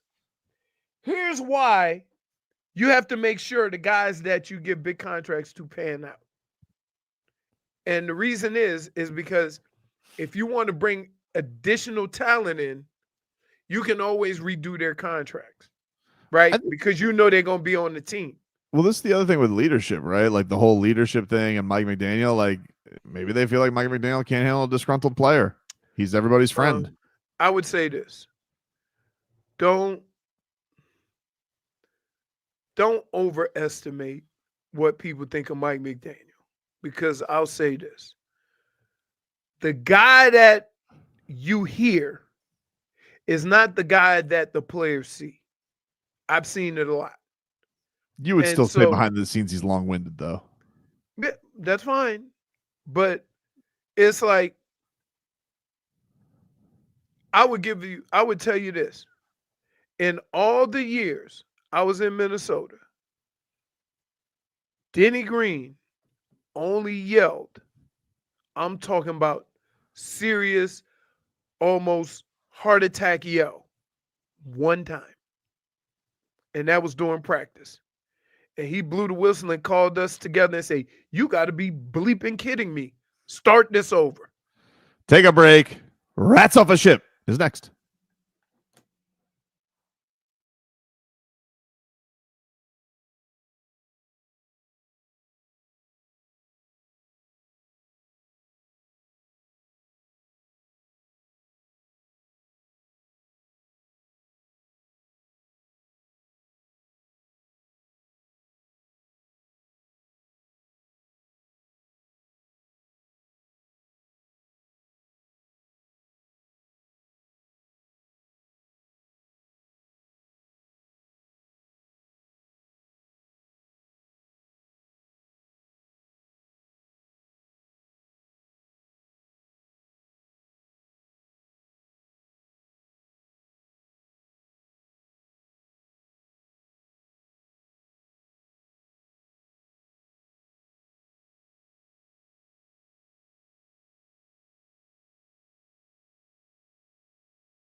Tobin and Leroy back with you here, 560 WQAM.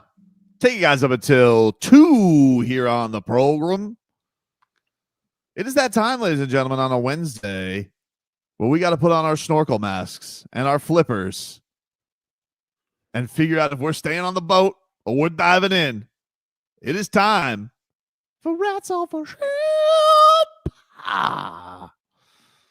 'Cause I'd like to know when.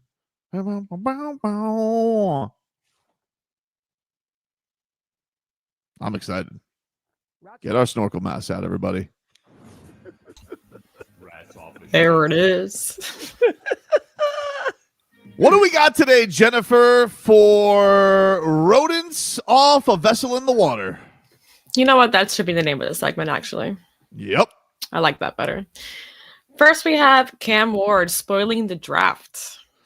Cam Ward yesterday was playing Fortnite, Leroy. And do you want to hear who his top 4 wide receivers are?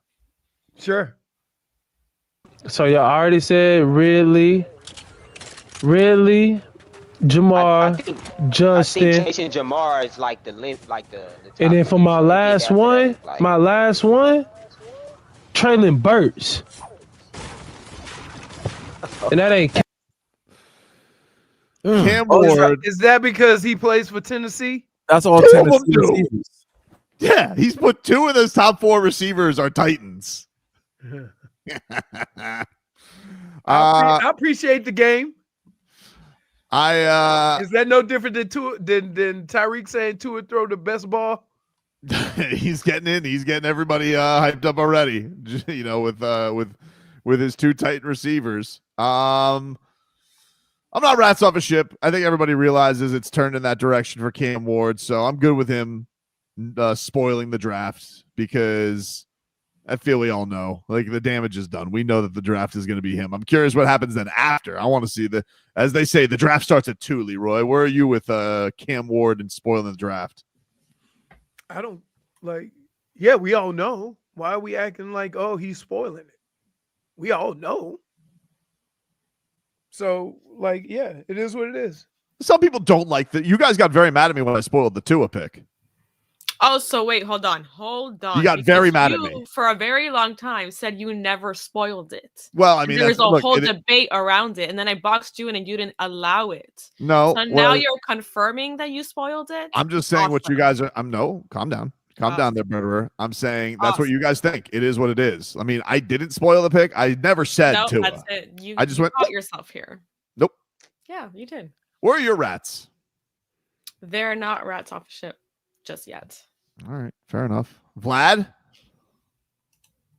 I'm definitely rats off a ship on this. There ain't no way Traylon Burke is a good wide receiver. Get out of here. He's not even fantasy. Nobody picks him in fantasy. You can't have a 400-yard receiver in your list. By the way, what receivers do they have? He said Ridley's name, obviously, right? He said Calvin Ridley, right? Yeah. No, man, I'm rats off a ship. Man. Get out of here. Rats off a ship. What's number 2, Jennifer? Apparently, number 2 is these punk kids. Oh, dude, let me tell you something right now. I am rats off a ship on these punk kids. Okay, but why? Let me tell you something. I went to Cali Coffee today, all right? Oh, you love that. Nice. I like Cali Coffee. So here's the thing with Cali Coffee. It's very foo-foo. They got all kinds of drink mixes and all kinds of stuff. It's basically like you're getting milkshake coffee, right? True. Pretty much. Even the iced coffees, it's like, you know, it's like the unicorn or the Baywatch. They all have a cookies and cream. You know, Leroy, you know how I like my coffee. I like my coffee black like gruel. That's how I like my coffee. You can get it that way. Well, one would think, right? Well, I'm sitting next to my lovely daughter, Sophia, because she loves Cali Coffee and she wants to go get a unicorn energy drink. I said, fine. We'll leave early for school. We'll get one. I get there. And she goes, what are you going to get? I'm like, I really just want an iced black coffee. And she goes, you can't order that here. She's like, they're going to think you're weird. And I'm like, no, it's a coffee place. No one's going to think you're weird ordering coffee at a coffee place. She goes, you have to get something with flavor. I'm like, no, what I want is what I want. This is where you chose to get coffee this morning.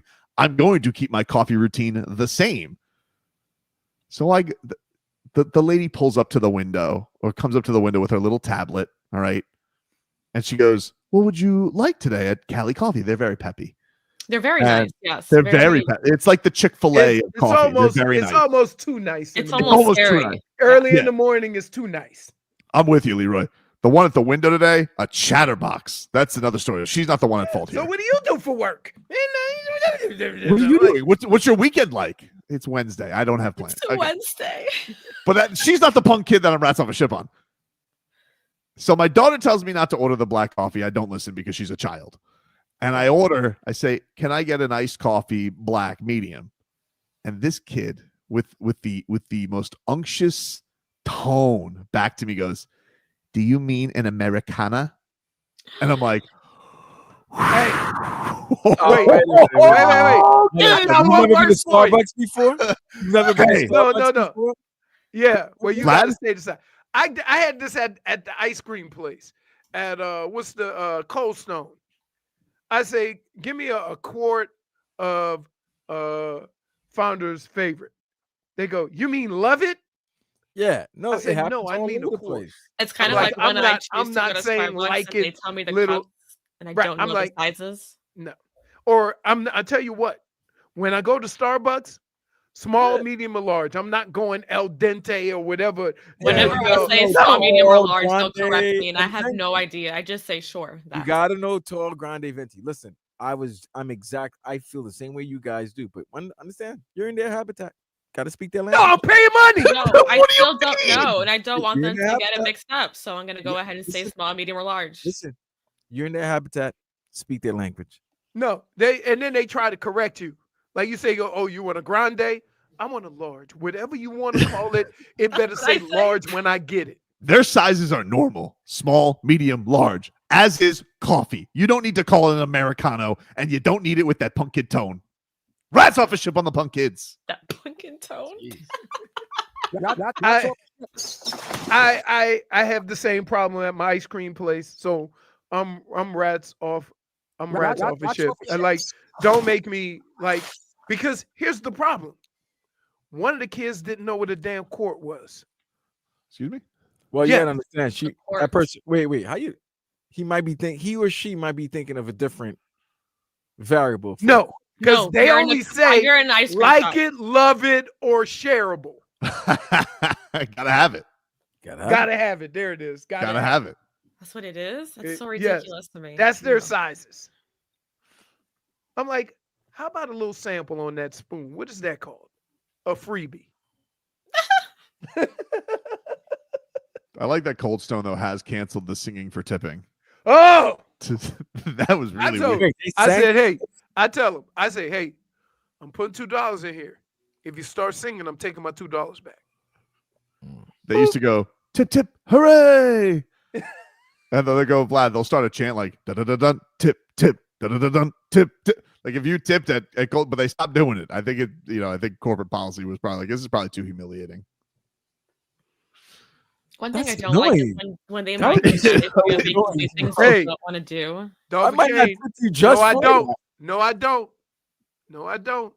No, you don't. What? I do not fat shame those for gotta have it. At least not until Sunday. Wait, what size is that? The big one. JFig, where are you with these punk kids? I'm so rats off a ship. Right? Don't correct me. Don't. Just do it. Okay, that's it. That's your job. Just do it. Like you work here, you got to use that lingo. I'm an outsider. If I I use that. refer to First it of all, as something, and how it's can because that that's how happen? I know it. If you How know it a can that different way, happen? just do it. How can that happen in a place that has Hialeah? Okay, What? you're in the U.S., you're in America, but all the billboards are in Spanish. Everything is in Spanish. So we accommodate We're not them. talking languages here. We're But I'm just saying, about- why not? What's the Little difference in me babies saying are all small, over medium, there. and What are you large? talking about? What's the difference in me saying small, medium, and large, and they making me say like it, love it, gotta have it? Yo, just speak their language. You're gonna go back again, and I bet you're gonna correct yourself. No, I'm not. I'm gonna say What are you small, doing in medium, and large. Hialeah, Leroy? It's not No. my. I'm just saying. Vlad, when you I go down to Tobin, 826, I all the agree with billboards you. are in Spanish. Everything else, you don't have to change. You don't have Do to. you read billboards? I agree No, with you, I Tobin. can't down there. But I can't down there because they're in Spanish. Off the ship on this because you know what? Sooner or later you're gonna go back and you're gonna order and you're gonna get the order right. You're order gonna it the start same speaking way. that language. This is If Vlad. that I was the case, still I would do it. Till this wait, very listen. day, I still say small, medium, Listen, or I large. hated going to Starbucks and then having this fight. I just wanted, yes, small, medium, large. Pause. But they will have their tall, grande. And I don't what is mind- grande? Why isn't grande the biggest one? Wait, Dolphin K said it best.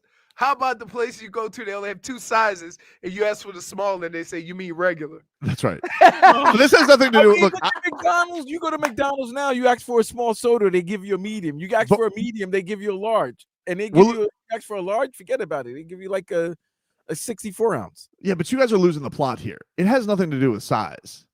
It's the idea that I just can't order a normal coffee without her being like an Americano. Like, it has nothing to do with the size. The sizes are normal. And the thing is, you hate this snootiness. Yeah, it's a snootiness, and it's like you're an old man. You're not cool enough to be at Cali Coffee. Hey, and wait, you want to know something? So what did your daughter say? Did she say just play along? Did you embarrass her? I embarrassed the holy hell out of her because she warned me. She's like, you're not gonna order you're not gonna just order a black coffee. You need to get a Cali coffee. Get a Baywatch. Get a cookies and cream. Get What is something. a Baywatch? What is this? It's white chocolate and coconut. It's delicious. Wait a minute. Is this the same guy that says I'm so sorry, what? You know I like black coffee, yet you're giving us what on the menu tastes great? No, because if I go for a night coffee, I'll get a sweet coffee. But a morning coffee, I need gruel. But now I can't, because if I ever go back there, Vlad's right. I'm gonna get the order right. But what I'm gonna do is I'm not ordering a regular coffee because I refuse to say Americano. I'm not saying that. What I'm gonna get is just a Baywatch or a treat. Also, actually, yes, because I always confuse Americano for like an espresso. Let's not fight it, guys. An We could espresso. fight it. We could fight it because it's funny. It's great content. But you know, the next time Tobin goes to Cali Coffee, he's gonna speak their jargon. No! Yes, he is. He's gonna You're not speak their old enough jargon yet. like he created you're it. not old enough yet. Let me know when you get to the age where you fight it till the death. Leroy, what do you want me to do? If you were with Stitchy Mouse and she was like, Leroy, like, I need more of you. I need more of you. Leroy, you just I love how he was giving me hell for always putting up a fight yesterday, and he's the one saying this now. Yeah, of course. No, you! I'm talking about you! I do. You were giving me hell yesterday for always never going down without a fight. What are you talking about? I'm just And now you're saying. out here like, I will fight till the end. Here Fight with it. you, Tobin. Fight it. But you know what I did this morning? "What'd you do?" Hey, can I get a venti hot I- caramel macchiato? Listen, Guess I what? have. This is Vlad. This is not shaming fancy coffees. I like fancy coffees every once in a while. But you We just know. hate It's just when I want to. America, like, what, you what- mean a Baywatch? Yeah, I Right. get it. No, but when a regular coffee's a regular coffee, it's just a regular coffee. Don't make me say Americano. Don't make me do that. Don't. If I get a Baywatch, okay. If I get a macchiato, okay. If I get a mocha, okay. But when it's regular coffee, don't talk down to me, punk kids. That's all the time we have for Rats Off the Ship.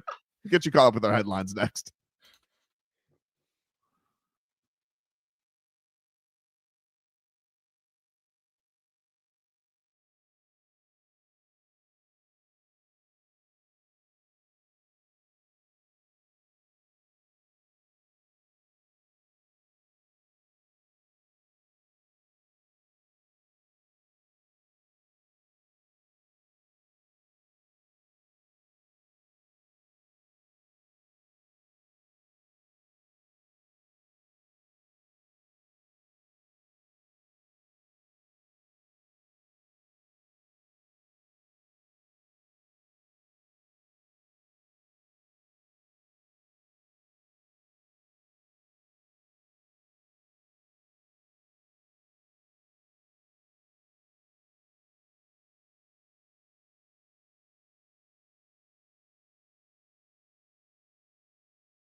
Welcome back, you rascals. Tobin and Leroy here with you. 560 WQAM. Back with you here on a Wednesday. We're streaming live on YouTube and Twitch. Miami 560 WQAM.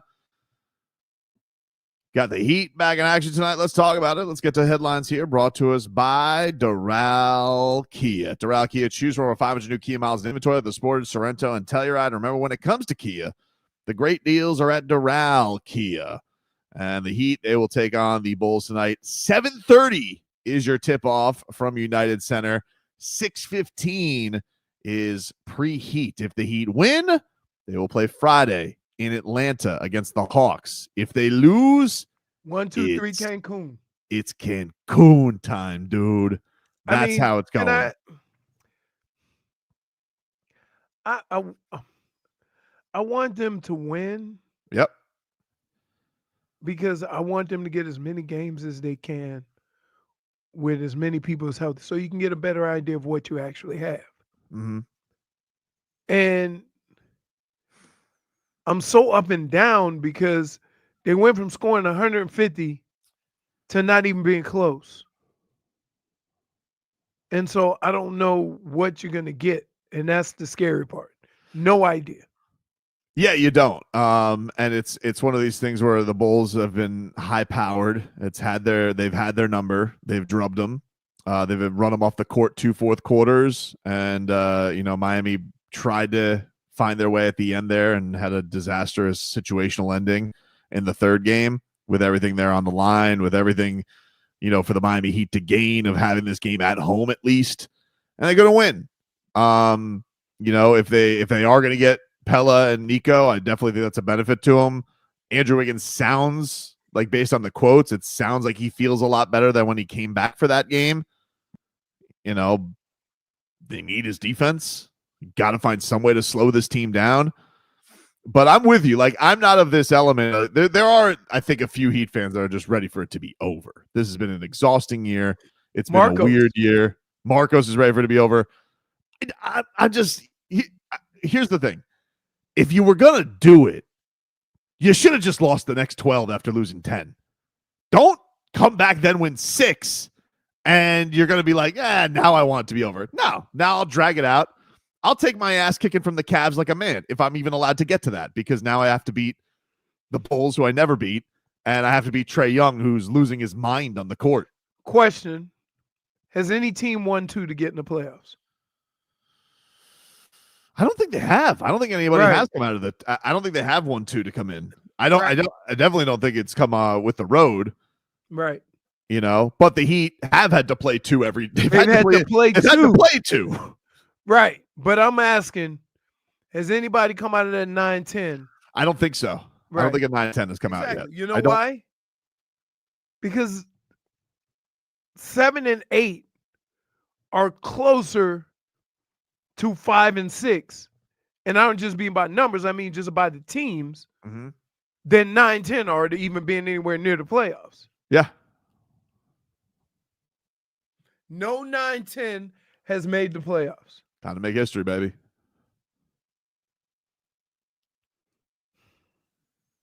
Really? I'm more scared of this than I will be game 1 against the Cavs because of Buzelis. You know why you should be more scared of this? Because if they don't win here, you don't have to worry about being scared against the Cavs. You want to know how froggy I'm going to feel, though, Leroy? If they win this one, just hear me out. If I just gave you the most important stat to pull from all this. Those stat schmats. It hasn't been around that long. History. Yeah. I mean, it's not like you're not like giving me March Madness when like a 16 never beat a 1. A 16 did beat a 1. Finally. Villanova. Yeah, like finally after years and years and years. The plane's 3 years old. Oh my God. Please. This is why I don't go to sporting events with you. What?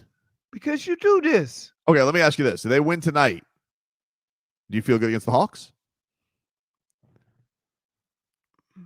Hard to say. You're boxed in. No, I'm not. No, I'm not. Here's why. Because a 9 or a 10 has never made the playoffs. But even worse, This team hasn't won back-to-back games since that 6-game stretch. And every time you get your hopes up and say we're on a run, they have a stinker. The Heat had a really great net rating the last 15 games of the season. Dude, if you say that again, I'm going to drive up to wherever the hell you live and chop you in the throat. They did. With an Americano coffee. And say, woo, right after you chop you. Now, was their worst game against the Bulls? Most definitely. Oh, dude, I appreciate your enthusiasm, right? But like, I don't know if like I want the Heat to win, but I'm so mentally drained by investing so much heart and Understood. emotions into this team, only to be let down in the most tragic of ways. You walk with me, though. All right. Think of this. All right. Walk? Think of this. Yeah, just take a walk with me. Are we going to get coffee? We went. Yeah, we're going to let's take a brew. All right. We win tonight. We win tonight. All right. Then all we got to do is beat Trae Young, which Spo basically could figure out how to stop Trae Young in his sleep. Easy. Okay. We beat Trae Young, but just hear me out. We win that one. Then we go to Sunday in Cleveland. Cleveland, little fat cat syndrome thinks, oh, the 9 is walking in here. Will you and stop? the Heat take game 1. Just Wait a hear me minute. out. They take game 1 on the road. So you're telling me that you feel good against the Cavs, who have won, what, 20-plus games more than you? I'm not saying we feel good against the Cavs. I'm just saying. Hey, just the Cavs could make the playoffs with the difference in y'all wins. That's fine. I mean, we split with them this year, so like they're not like juggernauts. We're not scared of them. But all we need, Leroy. Did you just talk about being scared of Vučević? Wait, how many times you played Cleveland? Twice? 3? 3 times. 4? I think 4. Did we play 4? I know you won once. I don't think you won the second game after that. Hard to say. No, it's easy to say. No, it's not. It's facts. If we would have had the opportunity to play 4 against them, which we will split on Sunday. And all I'm saying, Leroy. So you've already the stat that we've thrown at you. Mm-hmm. No 9-10 has made the playoffs. Yeah, but your stat is rooted in something 3 years old. It's not that big a deal. Like no stat. Yeah, okay. But I say the 8 makes the finals with the Heat, and you're like, anomaly. So right. So what? I don't believe in stats. Stats are for losers. We know when you have a hot take, you don't care about the stats if it proves you wrong. Okay. You'll use the stats if it proves I just want to be clear here. I just want to be clear here. Yeah. If we're here Monday and the Heat are riding a 3-game losing streak, you may just want this is going to be over. No. If they're riding a 3-game win streak, win streak. If we're riding a 3-game streak earlier, if we're riding a 3-game win streak, and we beat the Bulls, and we beat the Hawks, and we take game 1, you might as well not come in on Monday, dude, because I am going to be insufferable. You're going to be insufferable because we know. Let me just tell you something, and Scooby knows this too. We're 3 wins away from having home court advantage. 3 wins away from home court advantage. How many times have you won more than 3 games all year? Twice. Well, they did have a 6-game winning streak. Yeah, no. So that's once. Mm-hmm. Twice. Yeah. So they've only won 3 games in an 82-game season. Different animal. Twice. Different animal. So what? Scooby's gonna go from that to a German Shepherd, right? Yeah. Scooby gonna go outside and start lifting his leg to pee and jumping over fences. He's gonna be a wolf. Yeah. He's all of the above, really. So, but let me ask you this: are you seeing? Nah, but little dogs, they just kind of lift it up like this. They don't go full splits. Because I know Marcus would be jumping in and fanning the flames and getting Tobin started. Right. So I got to bring you into reality. Mm-hmm. Are you afraid at the possibility, a good possibility, that tonight might be your final Heat post game recap, and season would be over? So that's why actually, Vlad, build this and manifest this so that you can get. Because this is why I wore the shirt. I wore this shirt to try to bring up conjure some great emotions and feelings of the last time you guys were in a playing game and you guys were not expected to win. I'm telling you, Vlad, tonight is a game I fear more than the Cavs because they don't look like they have this team figured out. And even listening to Tyler yesterday, we'll play him coming up in 15 minutes of Heat. He doesn't really even feel like a grasp, like a grasp with it. Like he doesn't accept the fact that they've lost to the Bulls. And I'm worried about that. I feel like there's a cockiness and an arrogance to that, which I think he needs to get right with whatever the hell is going on with him. And he needs to accept the fact that Josh Giddey has taken his cookies and get things right. But what I'm telling you right now is if we win tonight, I am very comfortable with the idea that we're definitely beating the Hawks. That's like, write that up. Tobin, isn't this the Heat season for you to beat the Bulls tonight just to lose to the Hawks on Friday? No. Put up Stevens quote. This is awesome. Tobin drinking a Vente cup of Delusional. I'm telling you, we win tonight. Dude, come on. We win tonight. Why everybody got to have that one friend? What? That don't act like they ain't got no damn sense. Dude, I'm telling you right now. Usually they don't. Nobody is picking the Hawks to beat the Heat on Friday. They got to win tonight. We win what tonight. You talking about Friday? If we win tonight. How terrified are you tonight? I just told you I was terrified. Okay, then why are you blowing by it? Like, because I'm allowed to be big picture. These people who want to say, we got to take it one game at a time. I'm telling you right now, we win tonight, we might as well just take game one. Oh, you jinxing. Take game one of what? Cleveland? Yeah. Wait, so you win tonight, you're automatic, like forget Atlanta. Like you might as well just simulate the game. Simulate the game. Might as well. Trae Young doesn't even want to be there. Trust me. He doesn't want to be there. He wants to and get you guys ready for Sunday night, 7 p.m. against the Cavs. And then you're going to win. If we win tonight, all right, tonight's going to be a bear. It's going to be crazy. We're going to need everything tonight. It's going to be the longest 48 minutes of your life. But we win tonight. If the boys are actually able to get it done, and I believe we have Nikola Jović back, so we will. We win tonight. You might as well just put us up 1-0 in the series against the Cavs because it's happening, dude. I don't know if we'll win. We'll see. But I know we'll be up 1-0. Oh, if you win tonight and Friday, you're going to be up 1-0. That's what you're saying after 100%. 100%. See, this is what I love about Tobin because you know why? He's giving himself a bridge. Because if they are playing after Sunday, hey, not many people thought we were going to win. Not many people thought we were going to be in the 8th seed. So he's already saying, listen, man, I understand Leroy. I'm beginning to understand. I get it. You're good, Tobin. Now? You're good. No. No. The silly sauces I get. You know, that's from the minute he opens his mouth. But you got to understand what he considers his him being a genius of how, listen, I'm the only one who believed that they could beat the Bulls. Remember, the Bulls beating them all the time, but I believe they can. And not only did I believe they could beat the Bulls, I knew we beat Trae Young and the Hawks. So then, therefore, if he wins those 2 games, it's another week of him to talk Heat. So another week of him to talk Heat, the more he can manifest things of happening. And if it happens like it did not too long ago,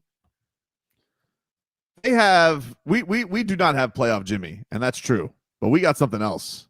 Oh boy, you see, here we go. It's starting already. He was waiting for this part. Rev the engines. Here we go. We got playoff Pelle. Which is basically Timu Jimmy. -1. Not even. It's like Cracker Barrel Jimmy. I'll tell you one thing that you don't have to have any delusion over, and that is great dry cleaning. You know, Leroy, I was just broadcasting the other day, and I was suited and booted doing the dirty boxing, and I needed to get my suit cleaned after it was done. There was only one man for the job. That's our boy R over at A&T Dry Cleaners, the best dry cleaning in all of South Florida. You can call or text him anytime, 954-610-9383. That's 954-610-9383. They'll take care of you, Leroy. That is correct. They've been around 40 years. They're family owned and run, and they all keep it in the family. They can do same-day sewing. They have a seamstress on site. Or seamstress. Mama Ara.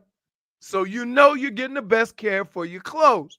They can pick up your order, drop it off. Mm-hmm. Prom season is coming. You know, all those girls, they went and got the dresses. You need them hemmed in, taken in. You got to have them fitting right. They can take care of you. Guys, you know you got that suit from last year. You had it hemmed last year. You grew an inch. Don't go out there with your ankles out. Let Ira hook you up. Let the pants back down so your pants touch your shoes. Unless Don't that's go your out look there that you're, showing ankles. unless that's the look you're going for. Like maybe they even want to go with the No. Euro look. No, You we ain't can't. No, Euros. you don't. What do you mean, dude? We You, ain't I mean, Euros.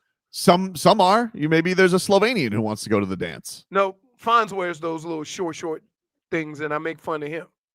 He said that's the style. You lucky you's tall and skinny. You can get away with it. But if you can't, we got somebody for you. They service all of South Florida, Dade, Broward, and Southern Palm Beaches. He's a fan of the show, and he want to take care of us. That's right. If you guys mentioned Tobin and Leroy, A&T Dry Cleaners, 25% off your order. They'll take care of you. So go check it on out.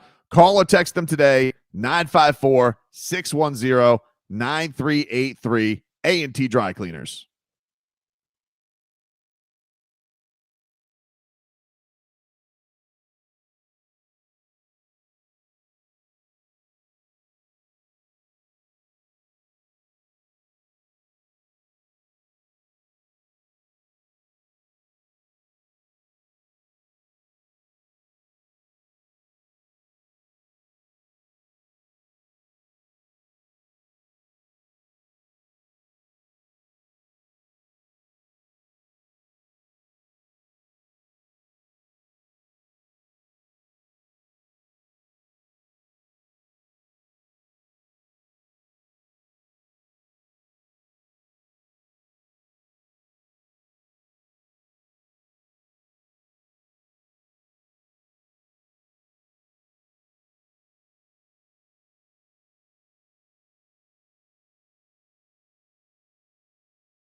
Welcome back, everybody.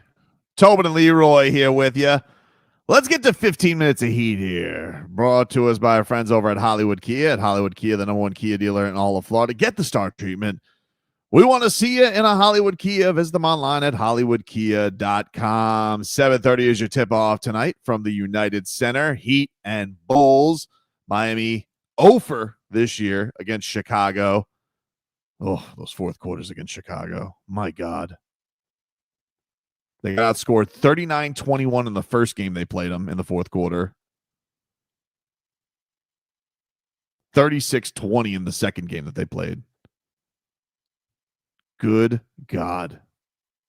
Those are rough endings, Leroy. I mean, we've been seeing it all year. So, I mean, why are you shocked now after 82 games of it? They have been an awful fourth quarter team, but those ones particularly stood out this year. To me. I've never watched a team that I followed or liked more than I've had to watch this team because the game's never over. Never over. Terrible record. It's gut-wrenching. Their record in clutch games, bad. And Bam Adebayo and Tyler Herro led the league in clutch minutes this year. Tyler Herro had the worst field goal percentage of clutch players this year with at least 50 shots. I believe he shot 30.8% from the field. Who's the best? Oof, I gotta look that up. I'm not sure who the best is. I could find that for you, but I don't have that off the top of my head. I think we used to always say who you want to shoot the last shot, and we go with the name without fully realizing how good or bad they are at that moment. Yeah. You know what I mean? I understand. It is one of those things where you're just like, Jesus. Like, it sounds good to pick to pick Kobe over LeBron or LeBron over Jordan or whatever. And the numbers who don't lie, if they don't come in your favor, you just say, I don't care. Yeah, it's something, man. Here is Tyler Herro. This was him on this upcoming matchup against Chicago. And he says that he thinks the Heat should have beat the Bulls every time this year. This is what Boy Wonder had to say on the matchup. I feel like we should have won all 3 games that we played. I think we've won almost every quarter in every game except one quarter, so it's a matter of a 48-minute game plan and sticking to it and, being consistent to the game plan for the full length of the game. I'm so sick of Nikola Jović being good at everything. 56.2% in clutch time. Who, Nico? Yeah, Joker. Oh, Joker. Oh, Nikola. Isn't it just enough of him already? I mean, who's number 2? I don't know. I'm just looking based on all these because the stats are a little wonky because some guys are messed up based on number. Okay, gotcha. Gotcha. Like if you want a star, I'll give you a star. There's your boy Cat's actually pretty good in clutch, Vlad. Yeah, but nobody's better than Brunson apparently in clutch minutes. Jalen Brunson, 51.5% in field goal percentage in the clutch. If you want to go total clutch points, he's second.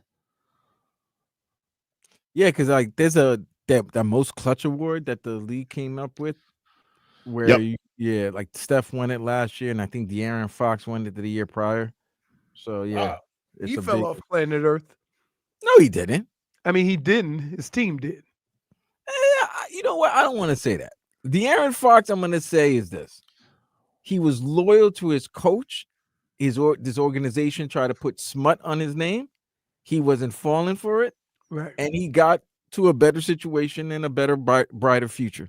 Mm-hmm. So I don't want to say he fell off because it wasn't by his own I would say doing. the team. It wasn't by his own doing. Situation. Right. It'll be interesting. It'll be interesting because if Stephon Castle wins Rookie of the Year right after Victor Wembanyama wins Rookie of the Year, can you consider them a big 3? Will Rich Paul consider De'Aaron Fox part of their big 3? I just want to know. Will that be the case? That's still bothering him right now. I just want to know. That's okay. I have no problem doing it. Call him a big 3 all you want. I just want to make sure that we're good with that. Is that okay? It's hard to have a big three when guys are still trying to get paid. It is. It's one of those. You know what I mean? Like it's easy to do that once you get the bag, and then you have to kind of change your role. But if you got to change your role and it results in you not getting that max, that's a whole different conversation. I need to see guys diving on the floor tonight. I need Davion Mitchell getting this team fired up.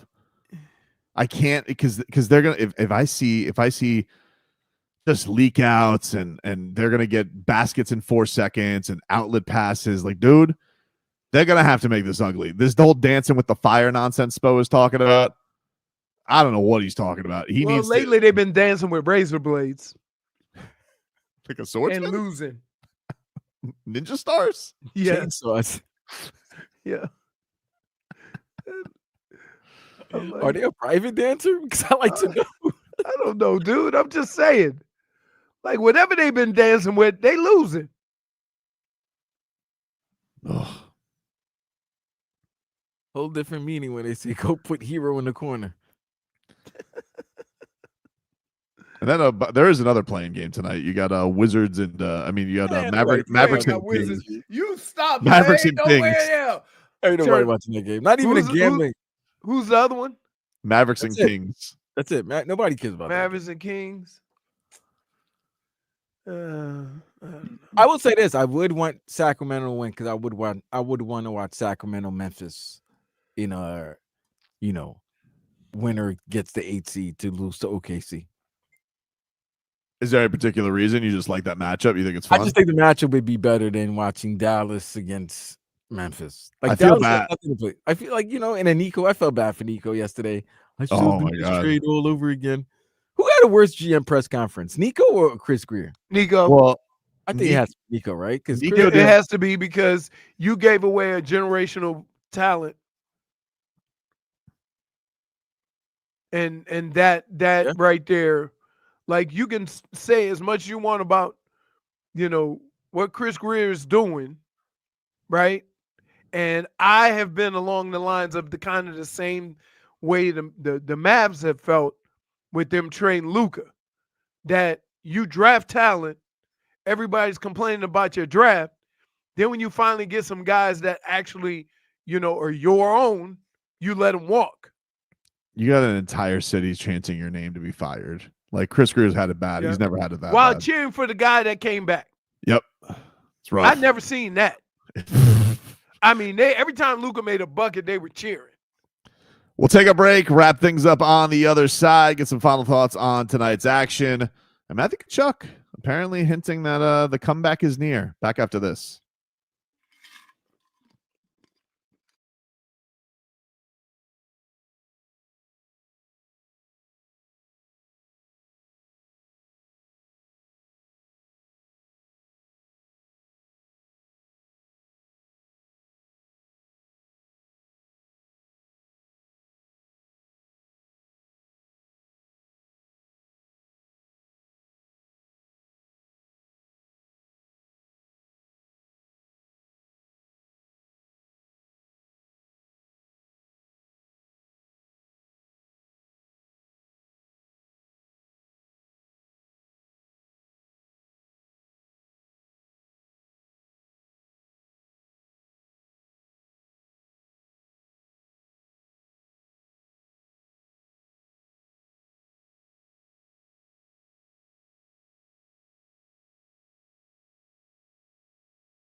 All right, welcome back, everybody. It's Tobin and Leroy.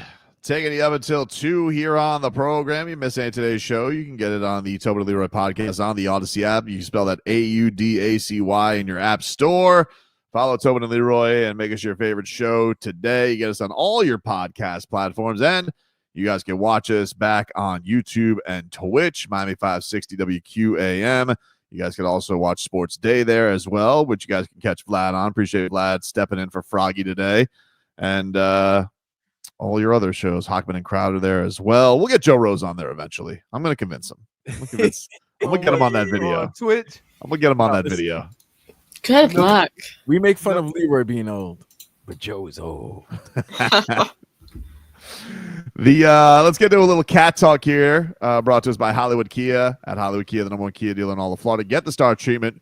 We want to see you in a Hollywood Kia. Visit them online at hollywoodkia.com. Matthew Tkachuk was on Up and Adams this morning with Kay Adams, and says that he has been skating full go, Leroy, for a couple of days now.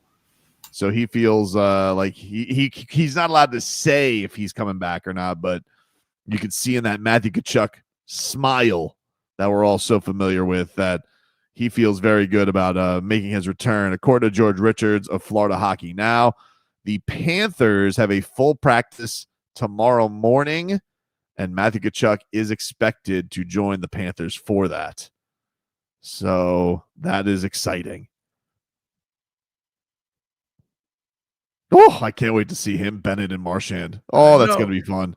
How long before they all fight? Each other? No. Oh. Anybody on the other team?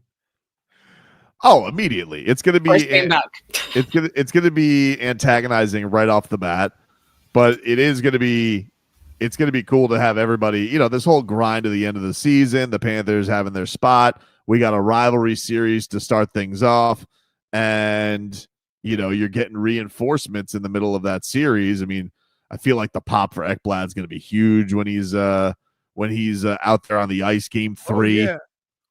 Woo! Very exciting. I'll tell you what. When I'll get excited when I see how much difference these guys make. You know what I mean? Like when I see a different level of hockey that they're playing because they got their guys back, then I'll be like, okay, all right, here we go. Matthew Tkachuk said, it's been a very good last couple of days on the ice. I've only been on the ice for a couple of days for legit skates. I'm trying to peak sometime around game 1. Looking forward to it. George reports that the Panthers are going to have hard practices on Thursday and Friday with a intensity lighter one. I think it's a punitive skate, dude. I think it's a pre-playoff punitive skate. And then I guess a breezy practice on Saturday.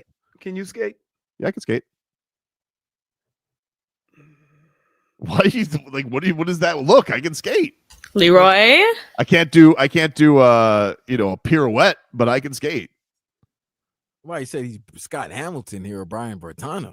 Yeah, I mean, but I'm not falling like a baby deer out there on the ice. No, I gotta He's put not young blood. I gotta put the wrist things on. You do? Oh God. Oh, we're black. We're not used to ice. But when I was in college, I could skate really well. Yeah, I mean, my legs just don't support my body. Louisiana, yes. Yeah, compared to everybody. Yeah, from somebody from Louisiana, probably yes. No, I live with hockey players. Right. So they know how to skate. Yeah. No, I didn't know how to skate like that. Right. You were just okay for a kid from out of Louisiana. That's what I'm saying. Yeah. It sounds like the Panthers, according to George, are going to debut. The series is going to open up on Sunday. Yes. I would imagine because Flat's not working. The Lightning still have another game. No, they play Thursday night against the Rangers. So there's no way. There's going to be, so from what my understanding is this, there's going to be like maybe a series or two begin on Saturday. And probably most likely it's going to be the Canadian teams because of Hockey Night in Canada. That's a big thing on Saturdays. And then Sunday we'll have a couple of series, maybe 3 to 4. And then you might have one series that begins on Monday. So the series will begin on Saturday. The playoffs will begin on Saturday, but I don't think every series is going to be played on a weekend because of the schedule. Dude, that year where the Panthers and the Heat were both making runs to the finals, That was the most exhausting summer. Most fun, but most exhausting because every other night there was the most high stakes games every night. You're just like, oh my God. And then, forget the fact that the Panthers were like winning every game in overtime too. So like these games were going so damn long. It was, I'm telling you, triple overtime, especially when they went out west. No, when they played Carolina. Carolina, dude. That Carolina series. Carolina back-to-back was crazy. Oh my God, it was insane. Oh my God, that was insane. Those they put like 3 overtime games in a row. Then like game 7 against Boston. Can I game just 1 tell you, against Carolina, and then game 2. I know, like, I watch sports and I can feel the angst of the situation from just being in sports.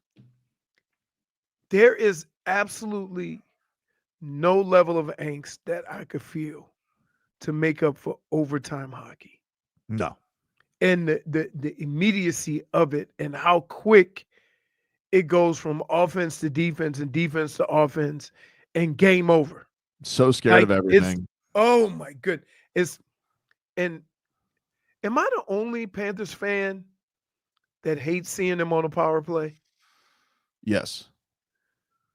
But I know why you do, because you hate the shorthanded goal. I've been saying this for 2 years, right? They give up more shorties than anybody. They gave up 17 this year. 17 shorties. You're supposed to have an advantage. You know why? Because they throw all them offensive guys on the field, on the ice, and they asses can't play no defense. You're not supposed to play defense. You're supposed to have the power play. You're supposed to keep it on your side. Yeah, but That's exactly. the whole point. I mean, and not only that, 2-on-1s. You have a man advantage, and they get a breakaway with 2-on-1. How is that even possible? You got an extra man. Otherwise, it wouldn't be a breakaway. I apologize. You're not helping.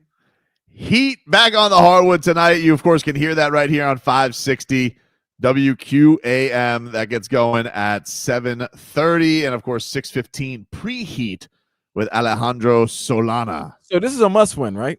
Absolutely. Right? Everything. Absolutely. The mustiest of the must-wins. Dave South is at it again. What? Because they're aggressive. Probably because they're so aggressive. They got to be careful dancing with fire. I mean, I know the Panthers like Weeding, like to dancing, like to Weeding start the fire, but the Heat like dancing in the fire.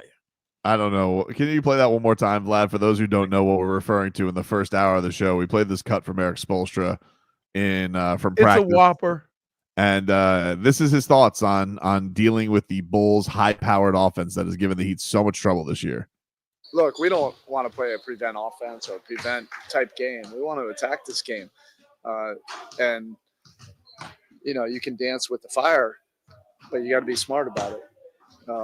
Because, getting relief points, for us is also important. And we don't want to play just a snail's pace to try to slow them down. They'll still score, or find ways to get, that ball up the court. So, again, who can control the game? Who can impose their will? We know what their will is. We know what their game is. We have to be able to get to ours.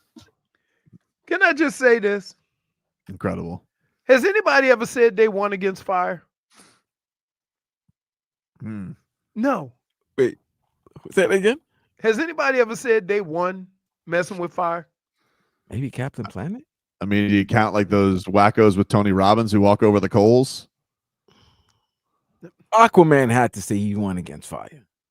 Oh, okay, yeah. And Superman, Yeah. and Captain Marvel. Of course. And yeah, okay. I'm talking about in In real life? Yeah. Nobody's saying they're dancing with fire. Right. You ain't never won. Nobody's never won with fire. Who's gonna foreplay with fire? Fire always gets somebody hurt. I did see a guy at Santa's Enchanted Forest who was an acrobat. The fact that you're saying Santa's Enchanted Forest. I'm not lying. That's Wait, Santa's Enchanted Forest. That He was like eating the fire. he was juggling fire. He was juggling fire. So but basically, he's dancing with fire. I assume that's what Spo means with like dancing with fire. Like, what does that mean? I don't understand it. Like, yeah, how do you dance with fire? Like I'm assuming those are like when you you know what I'm gonna do? I'm gonna put fire. I'm gonna get a mop, and I'm gonna get a towel, and I'm gonna light it on fire, and I'm gonna dance with it. That's like a Polynesian thing, yeah. I think you should. I think you should, Leroy. Get a broom, get a towel, a wet towel, and then light it up and then see how it works. Man, well, because I know what's gonna happen. Big Spoon gonna come out there and say, "What the hell are you doing? Stop playing with that But you know fire." what you could say? What? It's a close set. It's a close set. It's a close set. Hey, or you can also say, but I wasn't. But see, here's the thing. I wasn't wasn't dancing with fire there. You were just playing with fire. Same thing. You weren't dancing. I wasn't the same thing. Let me tell you something. When you threw that fire in that hat, you wasn't dancing with it. No, I'm telling you right now, dude. I was fine. Dude, okay. If you were gotta fine, if you were fine, hey, how come Mrs. Tobin had no idea what you were doing? Oh, she doesn't need to know everything.